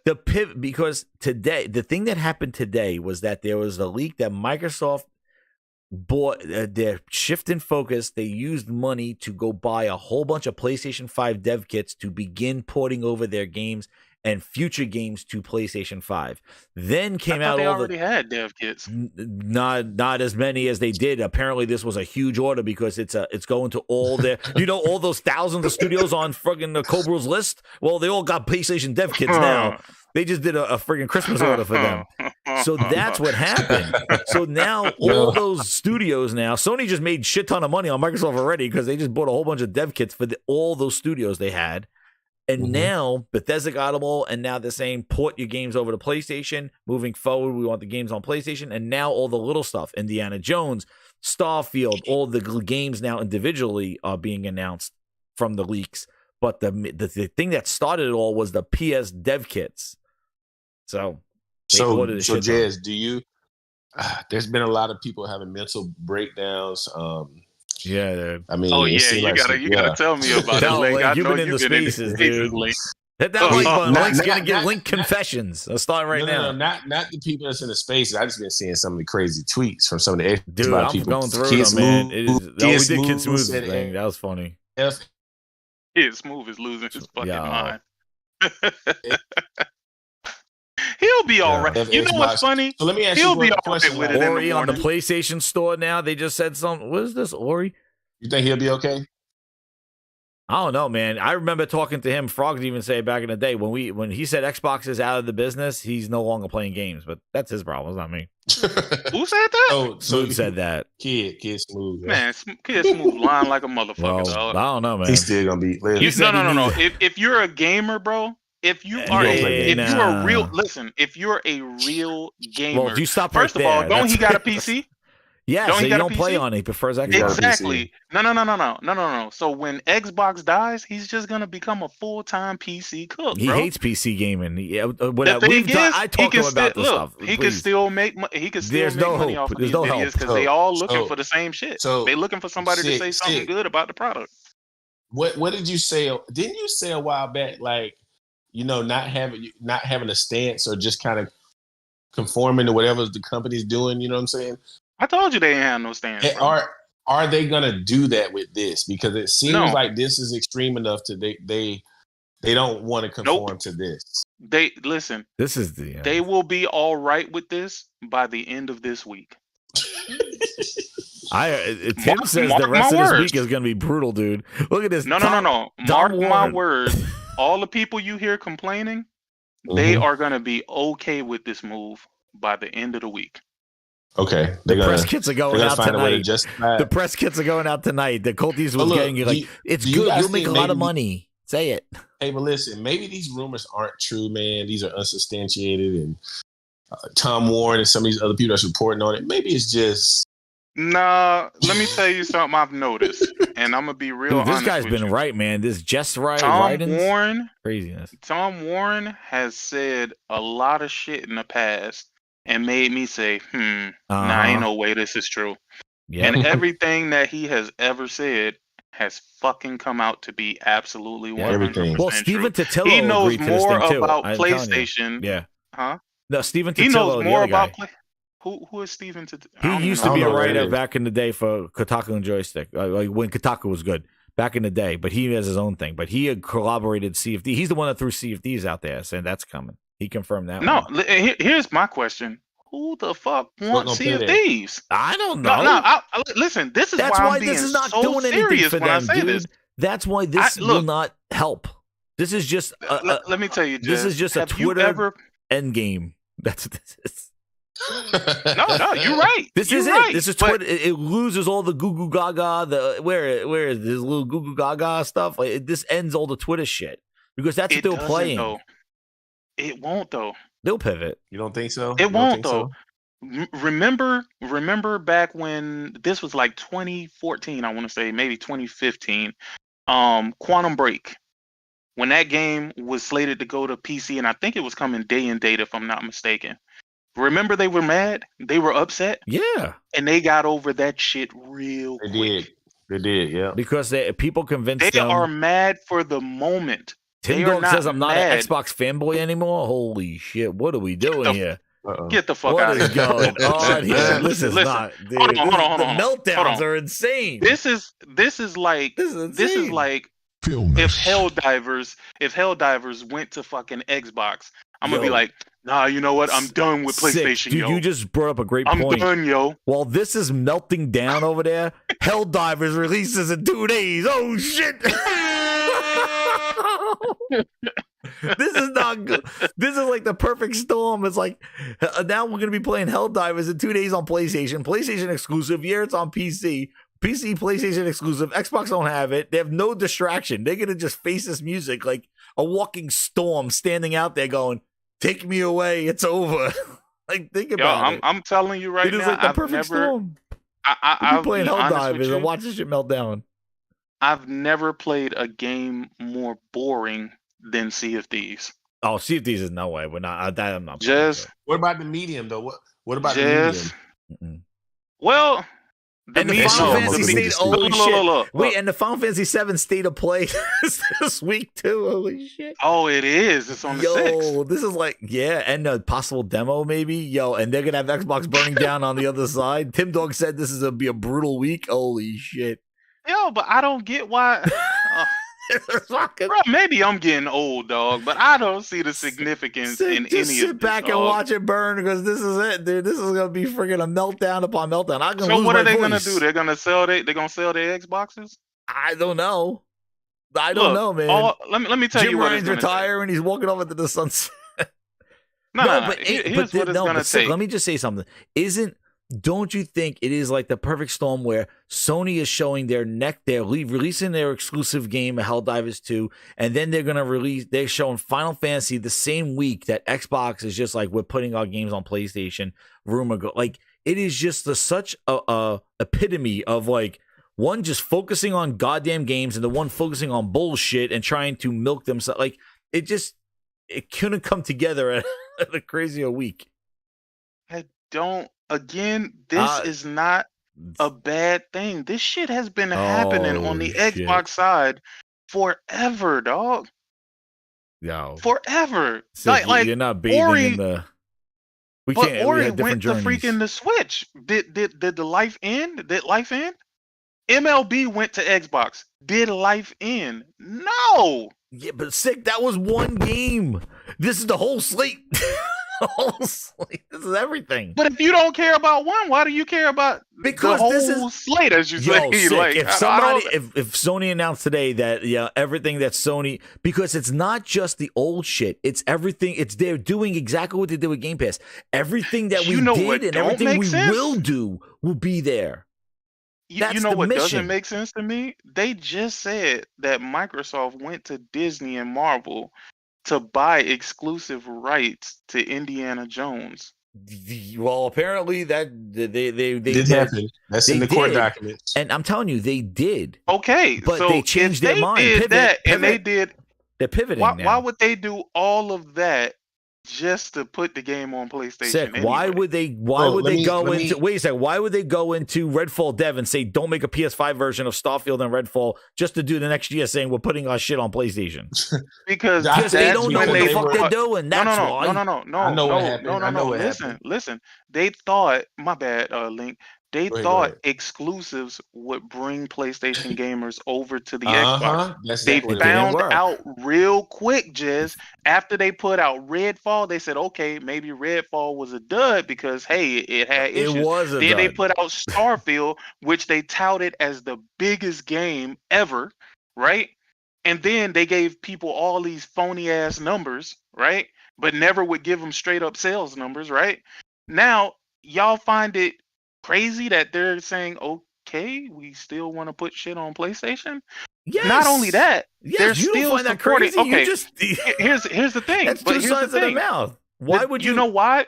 Because what they did was fucked up. They went and Yep. bought up Yes. publishers that were Yep. And told them to already stop. multi-plat. And told them to Right, stop. and then That try were to take the already games, multi-plat. and then try to It's take the clear. games off It was an PlayStation. experiment Yeah. that failed. They went in, told them to stop making it. The Exactly. games didn't do shit, so So- they're pivoting again. Exactly. That's what listen, they're this is doing. what happened, right? They bought up publishers where 80% sometimes of the sales were on PlayStation, and they thought this was going to entice people to buy Xboxes. That didn't work. Game Pass subscriptions didn't increase. Nope.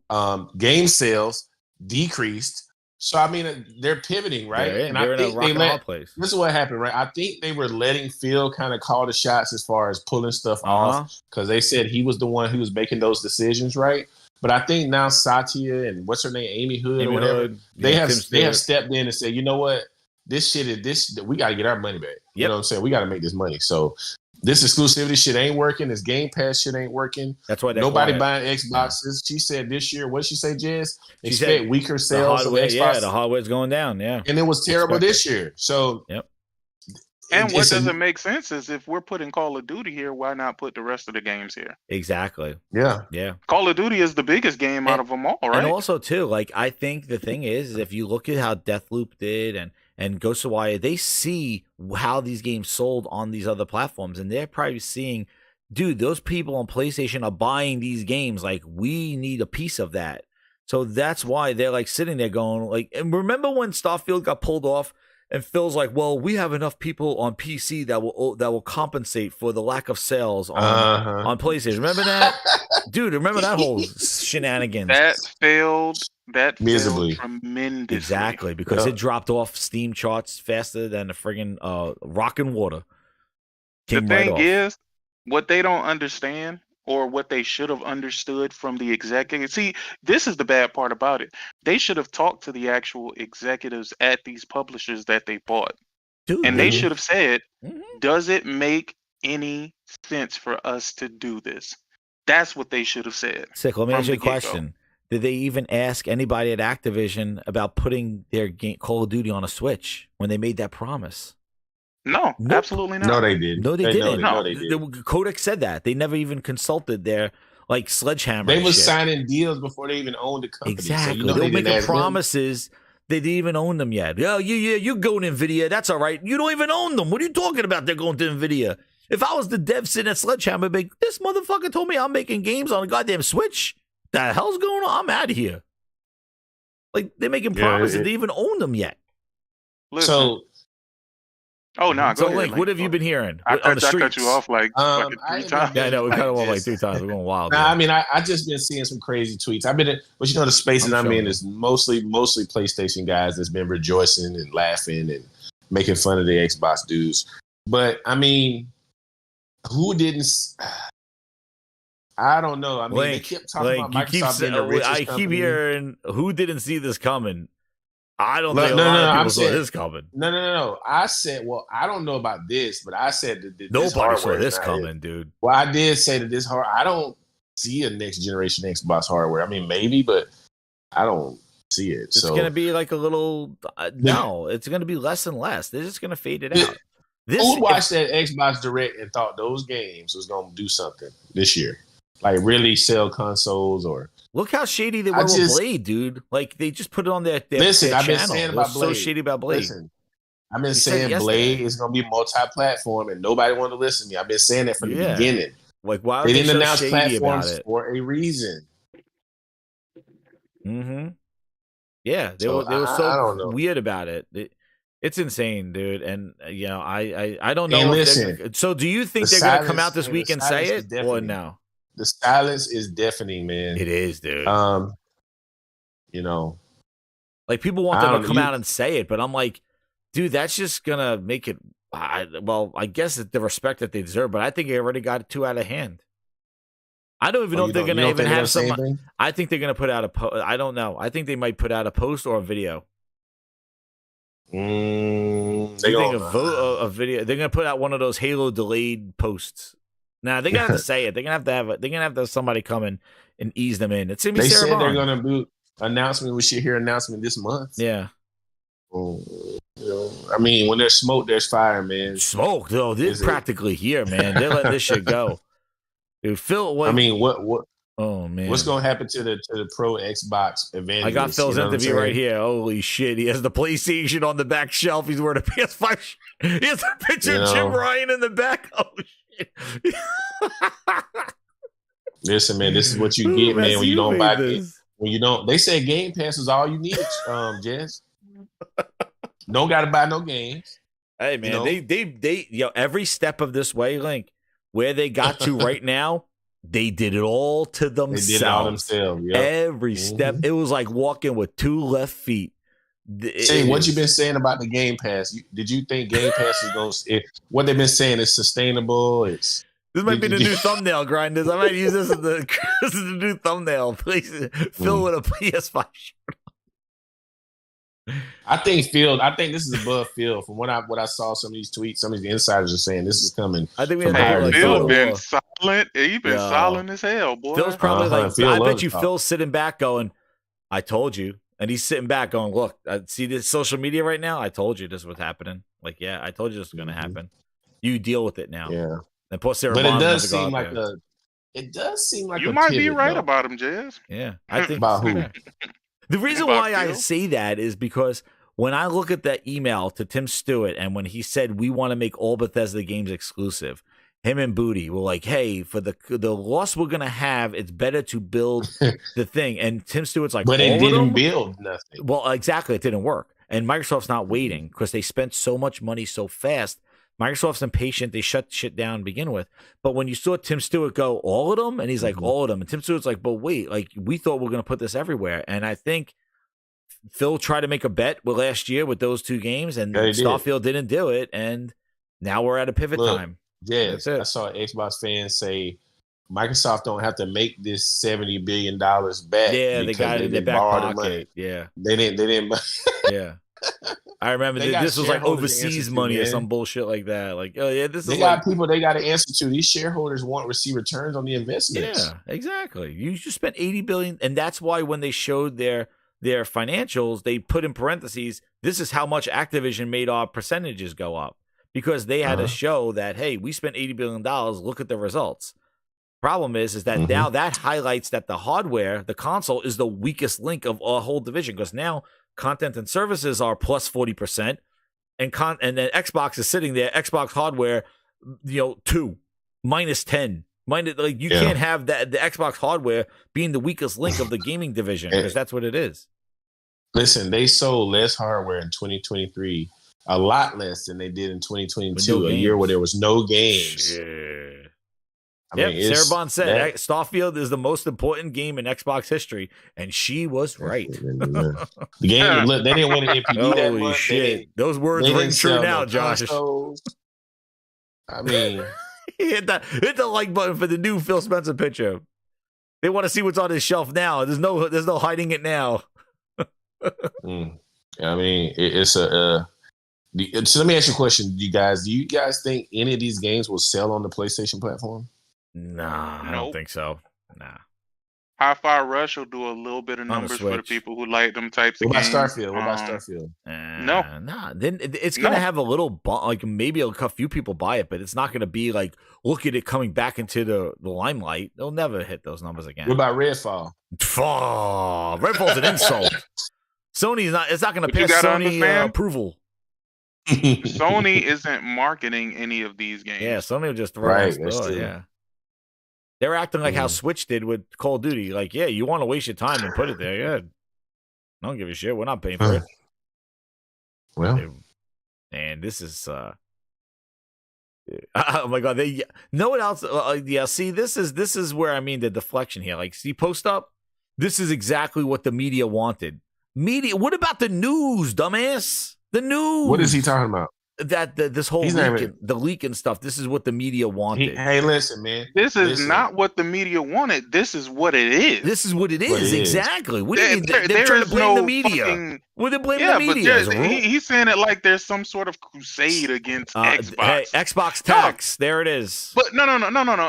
But here's the problem. Here's the problem. Blaming the media. The media spent this Tell 'em, entire generation trying to prop Xbox Prop up. the Xbox up. Yep. Did we not see that? I know. J-Dub says blaming the media for what Phil wanted Xbox games everywhere. Like, that's what I mean. Oh yeah, J-Dub be on his ass. J-Dub got him. Yeah, J-Dub's on his ass. That's all right. Yeah, man. They think the media has a vendetta against Xbox. This Xbox tax, dude. Like, what are you talking about? So is he basically saying like these rumors are unsubstantiated coming from media outlets? Or, yeah, like they're just throwing games out there now. Like Hellblade 2 could be there and all the other stuff now. They're just kind of running with it. Whatever. Well, hey man, all I know is that whole slate. The whole hey, slate. If Gears come, listen, if Gears come to PlayStation, I'll buy that. Dude, if Master Chief Collection comes to PlayStation, that'd be awesome. I want to play on my PC. That other shit, I don't give a damn I about. can play it on my theater. What about? I just want we could play all their games with DualSense. Woohoo! Like, what about Avowed though? You guys gonna play Avowed? Can't wait to use CFDs and feel the. Avowed is not allowed. I want. Hey, did you see? Was that you, Jez, that was talking about all the stuff that's not gonna be in Avowed? Oh yeah, that was me. Yeah. That's how. Why are we always hearing about what's not going to be in an Xbox? That's what I said. I was like, that every time there's an Xbox game, you always hear about what's not in it. Forza's not having drag racing. By the way, did Forza ever get drag racing? Anybody? Oh no. Did Forza ever get fixed? No, they heard you though. They said they heard you. They were going to fix the updating system for how to level up your cars. They took the feedback back, even though people were telling them a year before that sucked. They're like, oh yeah, we'll fix it now. Yeah. Anyway.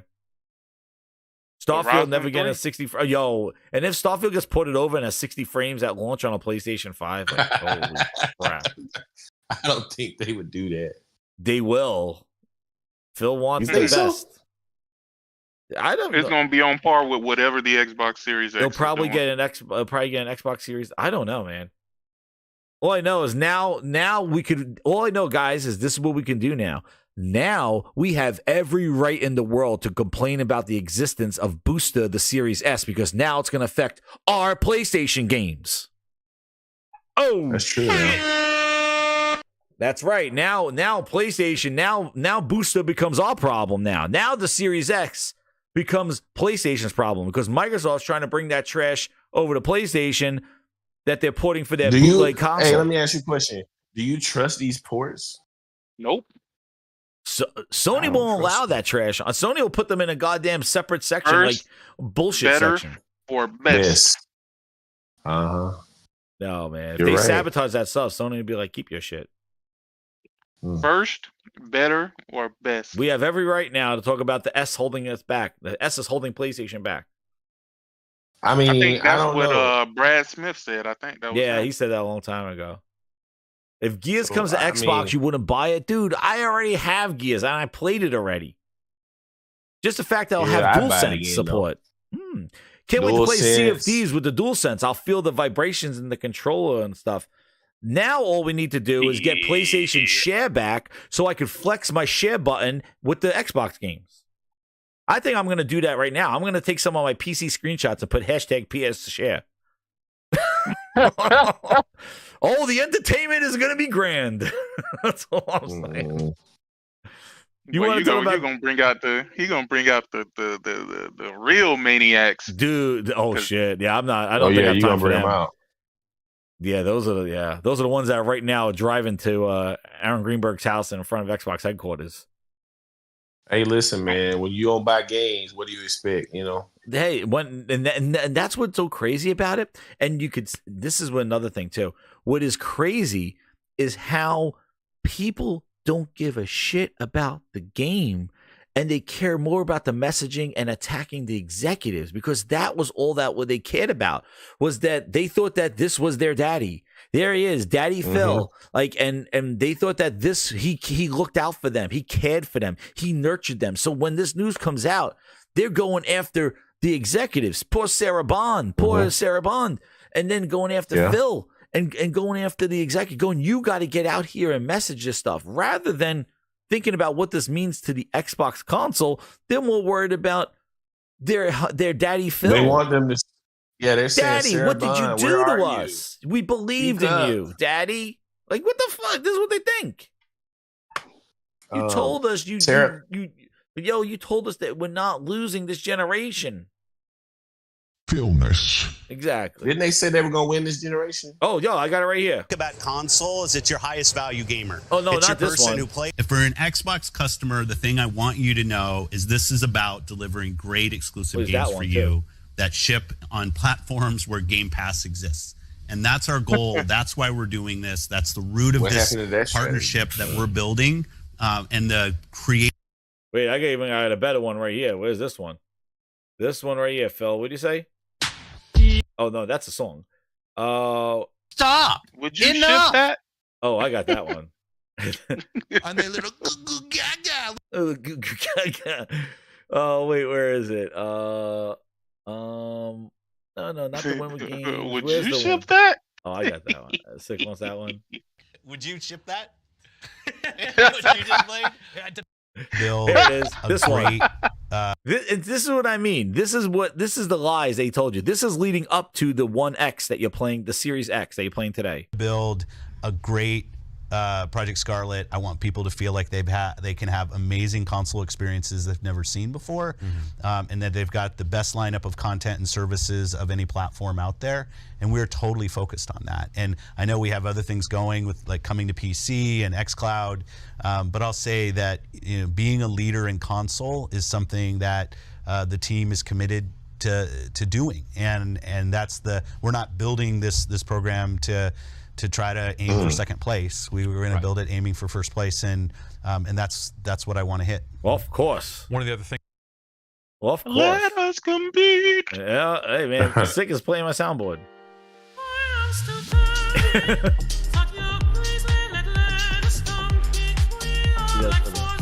But I didn't get a sing.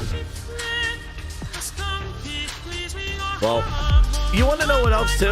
If this is true, now they could come out here and maybe Phil comes out like this and he damage controls it. Guys, the rumors are not true. It's only one game here and there, and everybody can rejoice and love him again, and we're back to where we were again. But now that Xbox games may be coming to PlayStation, now the quality of Xbox even becomes more of our problem here at PlayStation and where we play our games.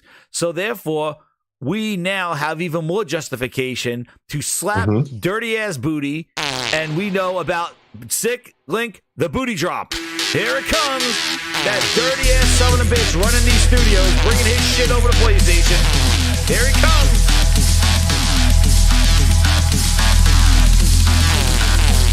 Let me see that booty drop.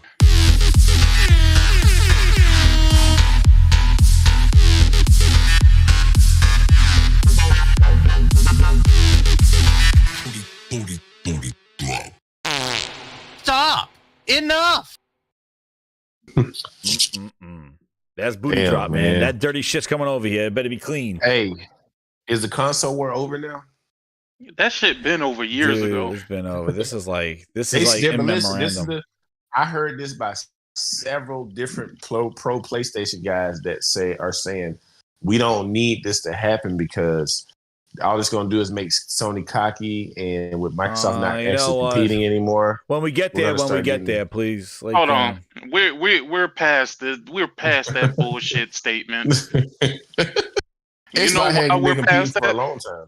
We're past that bullshit statement because Xbox hasn't put out anything worth fucking playing. Exactly. And PlayStation is still out here doing their fucking thing. And they've been doing their thing with no issues.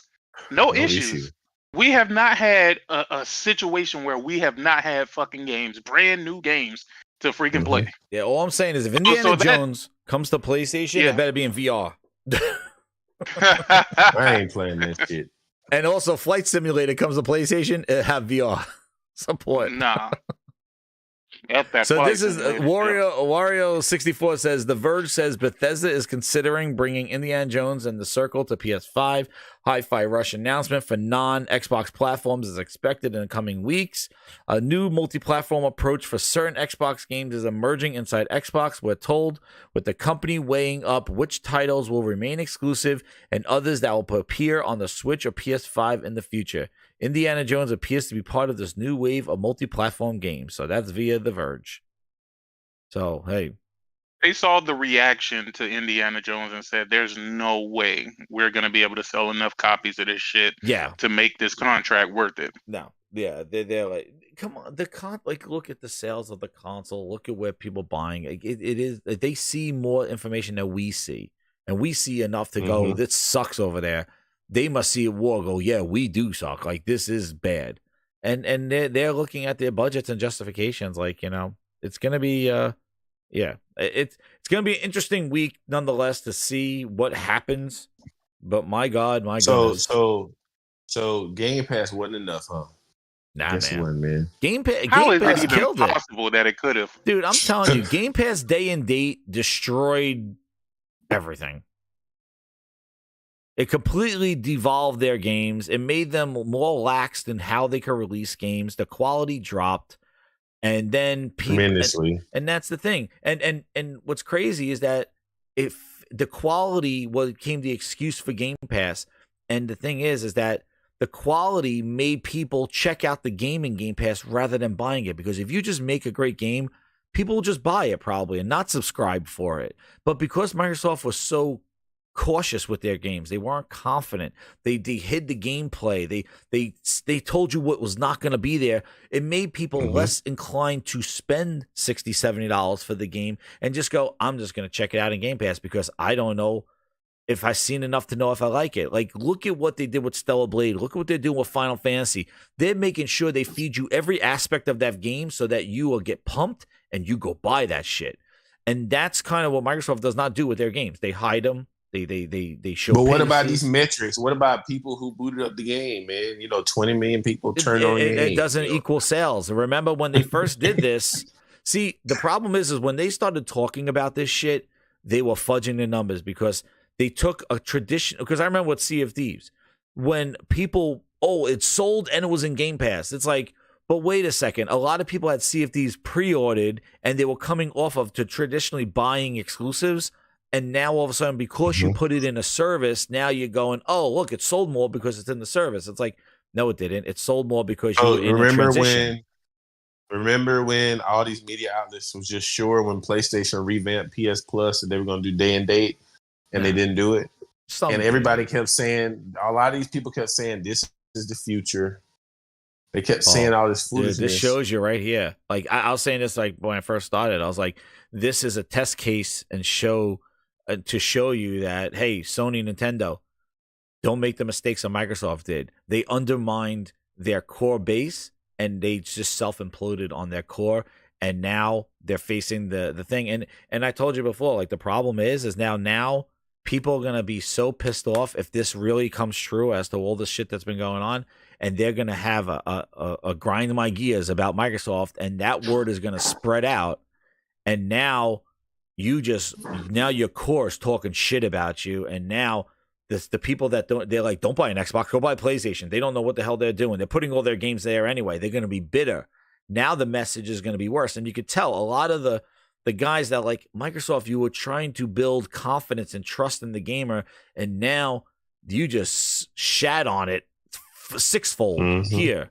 So you lost any kind of ounces of hope. Only the crazy psycho bastards are going to still believe in you, which I guess they're Phil's the like evangelist, Usher. man. I don't even know who's left anymore, dude. It's going to be the ones that Phil calls up saying, I'll give you $1,000 to just say I'm the best and give me an award. But now maybe some of these pro Xbox channel, all this propaganda and nonsense. I hope it dies down, dude. Where's them playing? Where's the videos of them playing games and it's all this nonsense, you know what I'm saying? So it's like that's never going to stop. It's not. People will still do that. Is the super chat going to keep floating? Like yeah, of course. Well, the crazy ones will because they'll just like because they just can't think on their own. And they'll just have to listen to them. But like, yeah, that's not going to stop. But he's already like Colt is already spinning a Rooney. Like, oh, this will be great, and they'll try to make it like this would be great for Xbox, and it's like, dude. There's no Xbox. What are you talking about? This will be great for Xbox and Microsoft because now they'll sell more games and they'll get more money and whatever you're smoking, dude. Just keep you it know to what's yourself. funny to see though? You know what's funny to see? Just all the people who we knew were just propaganda spitters. Yeah, that's what I like. Yeah. All of a sudden they're changing. Like, so we spit all this propaganda for you. You know, we rolled with the Xbox Wave, and this is how you do us. This is how you treat us. I know. They can have their own little civil wars and stuff. You told me it was gonna be fine. You were the chosen I seen one. One dude was talking like his girlfriend left him, dog. Like, no, there's been some serious. Well, because they idolize these executives so much that it's like somebody just like sold them out. Like that's what I mean. Like them going after Sarah Bond and man, oh no. Jeff Keighley, what the hell? Oh yeah, no. Keighley's been quiet too. Because he don't give a shit about this thing because he's just like, hey, Summer Fan Fest is coming. He has his own agenda. He don't care about none of this shit. He care about what's gonna make him money. Dog, yeah, he's like, how can I use this for Summer Fan Fest? He's like, oh shit, now Phil's a piece of shit. I can throw tomatoes at him. Holy crap! You imagine if there was like a live E3 stage this year, like if E3 was still around and Microsoft was going to do a like a conference, and this is like an announcement. Holy shit! Damn, they would boo that man off the stage. Like, he brings out like Jim Ryan in a wheelchair. All I gotta say is let Xbox make their money, man. Hey man, quit complaining. I said this before, man. They have put themselves in a position that they need to depend on their competition to be successful, and their competition will make sure that Microsoft stays in check and never gets bigger than them. And that's the world. Yeah, I ain't gonna even lie to you. A lot of like Bethesda shit, you're hard pressed to find that shit easily anymore on PlayStation. I don't think that's by chance. No, what do you mean? They put it back all in the store last year. Mm-hmm. Yeah, they put it all back because they took it out. back. Yeah, because they took it out when they bought them. To find it. Oh well, you'll be hard pressed. You're hard pressed to find it. All right, Future Element says let them compete. Yeah, let them compete. Yeah, let them compete. You got Redfall sitting right next to God of War. Yeah, that's some competition right there. You know how first they had started trying Tim to say, Dog is hosting a funeral space. Is this real live right now? Right now? Oh, you got to Nation has to say, being the beta testers. Some quality content. 100%. There's nothing to deny what you're saying is wrong. And again, this Tim Dog is slippery hosting slope space that I keep talking about. Giorgio, I don't know what's up with that. Why do you have a pig as your freaking avatar? Your G, I want to hear what you have to say. You've waited comfortably. No, dude.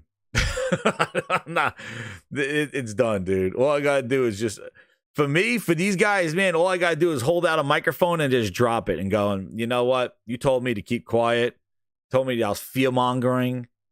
You shove it up your ass right now. That's all I say right now. If this is true. And if it's not true, who cares? We go right back to the fear mongering because it's going to happen. Right? Like, come on, man. This is done. Imagine buying all of these companies, saying to yourself and your consumer base, hey, these going to be exclusives for you guys. Right. And then announcing when the exclusives are finally about to come that they're not exclusive. Look.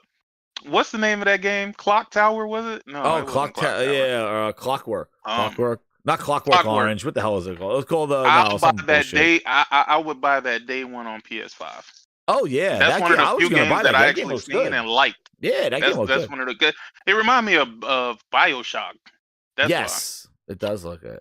And yeah, Claymores, I agree. Like, people are not gonna the people are not gonna leave the ecosystem. First off, they're still in denial right now because it's still not true from the horse's mouth. So they're waiting for the official confirmation, and then they'll make their decision, and then they'll see what games it is. And if and I'm sure Phil Ness, knowing the way, like that's the Clockwork Revolution, that's what it is. But listen, again, we're gonna be very cautious because I'm telling you right now, I feel that if there is any inkling of Phil Ness left, he's expired right now because he's probably like sitting there going, I'm cashed out. But if there is, he will find a way to keep that little glimmer of hope in their eyes.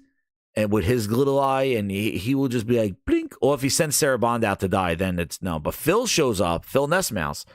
He might just give them a little wink and just give them like, guys, we're really not done. Blink. Like, some shit like that. Give them this little ounce of hope, like stay tuned or some shit. And they might grasp onto that. But I'm telling you right now, there's always a little window of Phil Ness. Like he could turn this ship around. He's done it many times before. This is like, I don't think it's the end. People will hold grasp on. He will. I could see him just going, well, it's just, with Hi-Fi Rush. We have nothing more to announce right now, but just Hi-Fi Rush and see if these are games that have done well, and he will just talk about those. And he's like, in the new strategy, we will like he said it before. He said this before with Bethesda. If we're an Xbox customer, the thing I want you to know is this is about delivering great exclusive games for you that ship on platforms where Game Pass exists. And that's our goal. That's why we're doing this. That's the root of this partnership that we're building. Like, hey, we still know that Halo and Gears are very important to you, so we won't do those. And he won't say yet, but he may imply yet.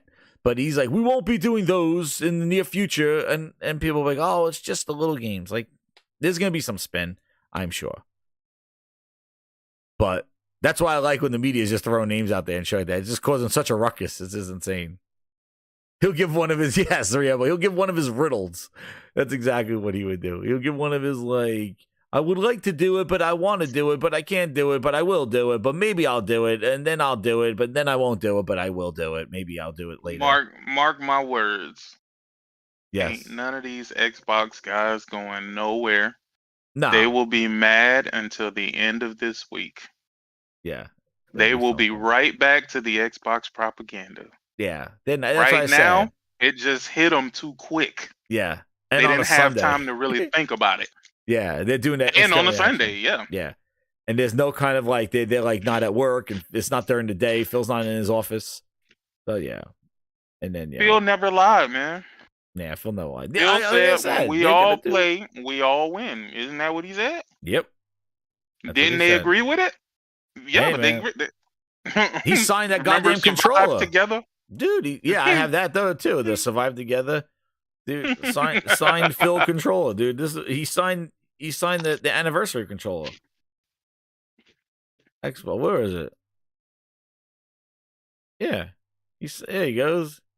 Is there a sign? Look, he signed it right here. Oh shit, is this it? Is this it? Right here. There it is. You see? He signed it right here.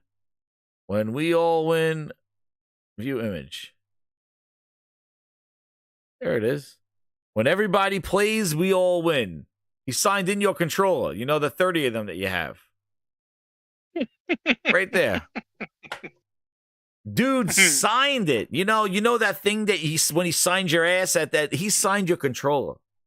He tramp stamped your controller with this propaganda. When everybody plays, we all win. So where does it say, but not on PlayStation or Switch in that statement? Like, you thought that meant exclusives? Dude signing controllers. The man been telling y'all this shit. He been telling you, but you don't want to.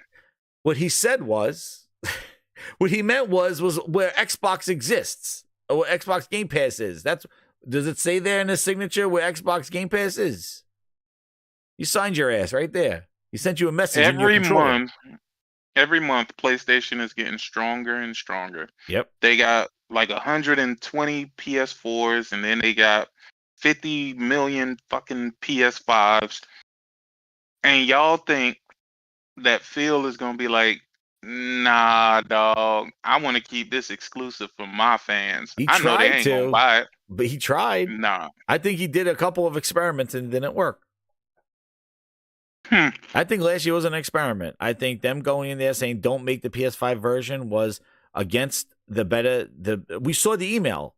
It was against Tim Stewart, what he suggested. He's like, let's get our money back. And no. And then trust me, you know what? They've been seeing the money for Minecraft. Like when they never pulled Minecraft off of everything when they bought it. That was the first of like, hey, they're getting money from other platforms. They like this because what have they done to Minecraft? They added some skins. So. Yeah, and they looking at that money that they making, and they're like, hey, woo, let's do this. Why are we fighting with an install base that's not growing? Let's do it. So we will see. I really like to know what's going to happen this week, but yeah, I got to go eat something, man. It is late, but my God, the impromptu stream. Yo, thanks for coming through, guys. We'll try to do the gaming Grindhouse tomorrow at 8:00. So stay tuned. Part 2 of this fiasco. Maybe we'll get some more clarification. I was like, hold on. It's not Monday. No, tomorrow. I said, no, it's definitely This is an emergency Sunday. broadcast. Emergency broadcast. This is my Sunday. This was everybody's like, open the house. I'm like, I told my kids, I was like, go to bed. I'm going downstairs. I got him. I'm like, they just announced that there's shit going down on the internet. Yeah, this was an emergency broadcast. I should have said emergency broadcast. But anyway, thanks guys for coming through. Hey, well, I'll see you tomorrow if you want to come on and we'll talk more about this stuff. We'll probably get more information. Maybe. But dude, it's been wild. And enjoy the fireworks on Twitter because, they may I be hope short-lived. they wake up to some good news, man. They need something to get them back in the spirits, man. Maybe Phil will just make them wake up to like a showcase or something happens on Wednesday or something like that, like press conference Wednesday, like a WrestleMania press conference. Yeah, man, they need to show them something else because they not happy right now. No way. Tim Dillon was like 600 the people in that room. ABK deal. Doubting the ABK deal. There's like 600 people it's like I don't know what the hell's going on, dude. Hey man, they're mourning. I did. They're mourning. It's like it's a memorandum. It's like I remember when I waited and I saw Phil for the first time. There's like 500 people. Phil should never do this. All right, Jizz, I'm out of here. Hey, yeah, man, we'll go. All right, guys. Good night. Talk to you later. I'll give you Grinders the song. We're gonna head out with our song. Hit that like button, Grinders. Gaming Grindhouse tomorrow night, 8:00. We got some more stuff coming your way.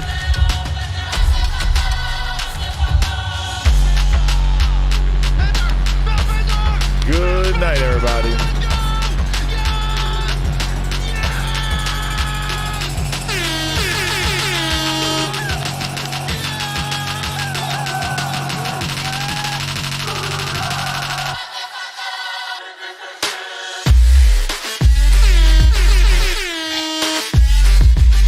Whatever your name is, get ready for the big surprise.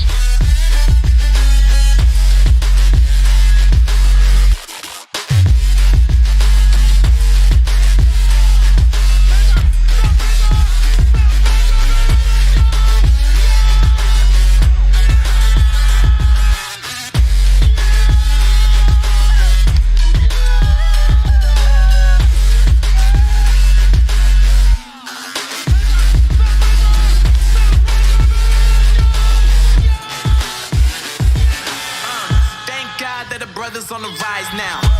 Endless celebrations all in my house. Levitating now, I'm super duper fly now. London boy, but they see where I reside now. Put the time in while you always yelling time out. And for quit it, cause I know I'm coming with it. You were sitting, you were wishing I was handling my business. Now I got the ball like Harry Potter playing Quidditch. And my business is humongous, you would think that happens in it. Oh man, I'm all that, yeah, I'm all that. Looking for that whip, yeah, that what you call that. I'ma blow up in the summer, have them yelling fall back. And I've always been ahead like an effing ball cap. Man, I came in the game like, whoa. Got a couple chains on me cause I like gold. They told me I'm the best and I told them I know. Cause when I'm in your town, every ticket I sold. Yeah, they saying I'm the man. Facts, bro. Lot of haters, tell me where they at though. I'm the new pop, all I do is rap though. Want me on your song, throw a couple stacks, yo. Everybody wanna do the same thing. That's why we ain't on the same page. Do my own thing and I maintain. Flow like water, so I'm going mainstream. I'm going mainstream. Flow like water, so I'm going mainstream. Yeah, I'm going mainstream. Flow like water, so I'm going mainstream.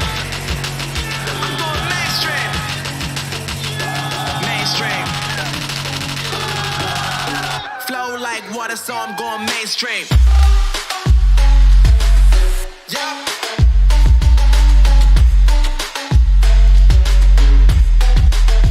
Going mainstream. Damn. Flow like water, so I'm going mainstream.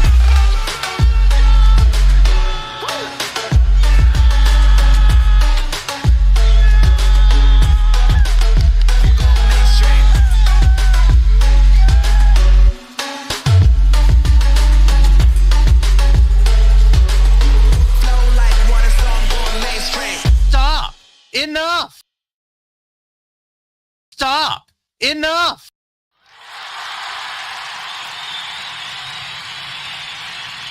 On their little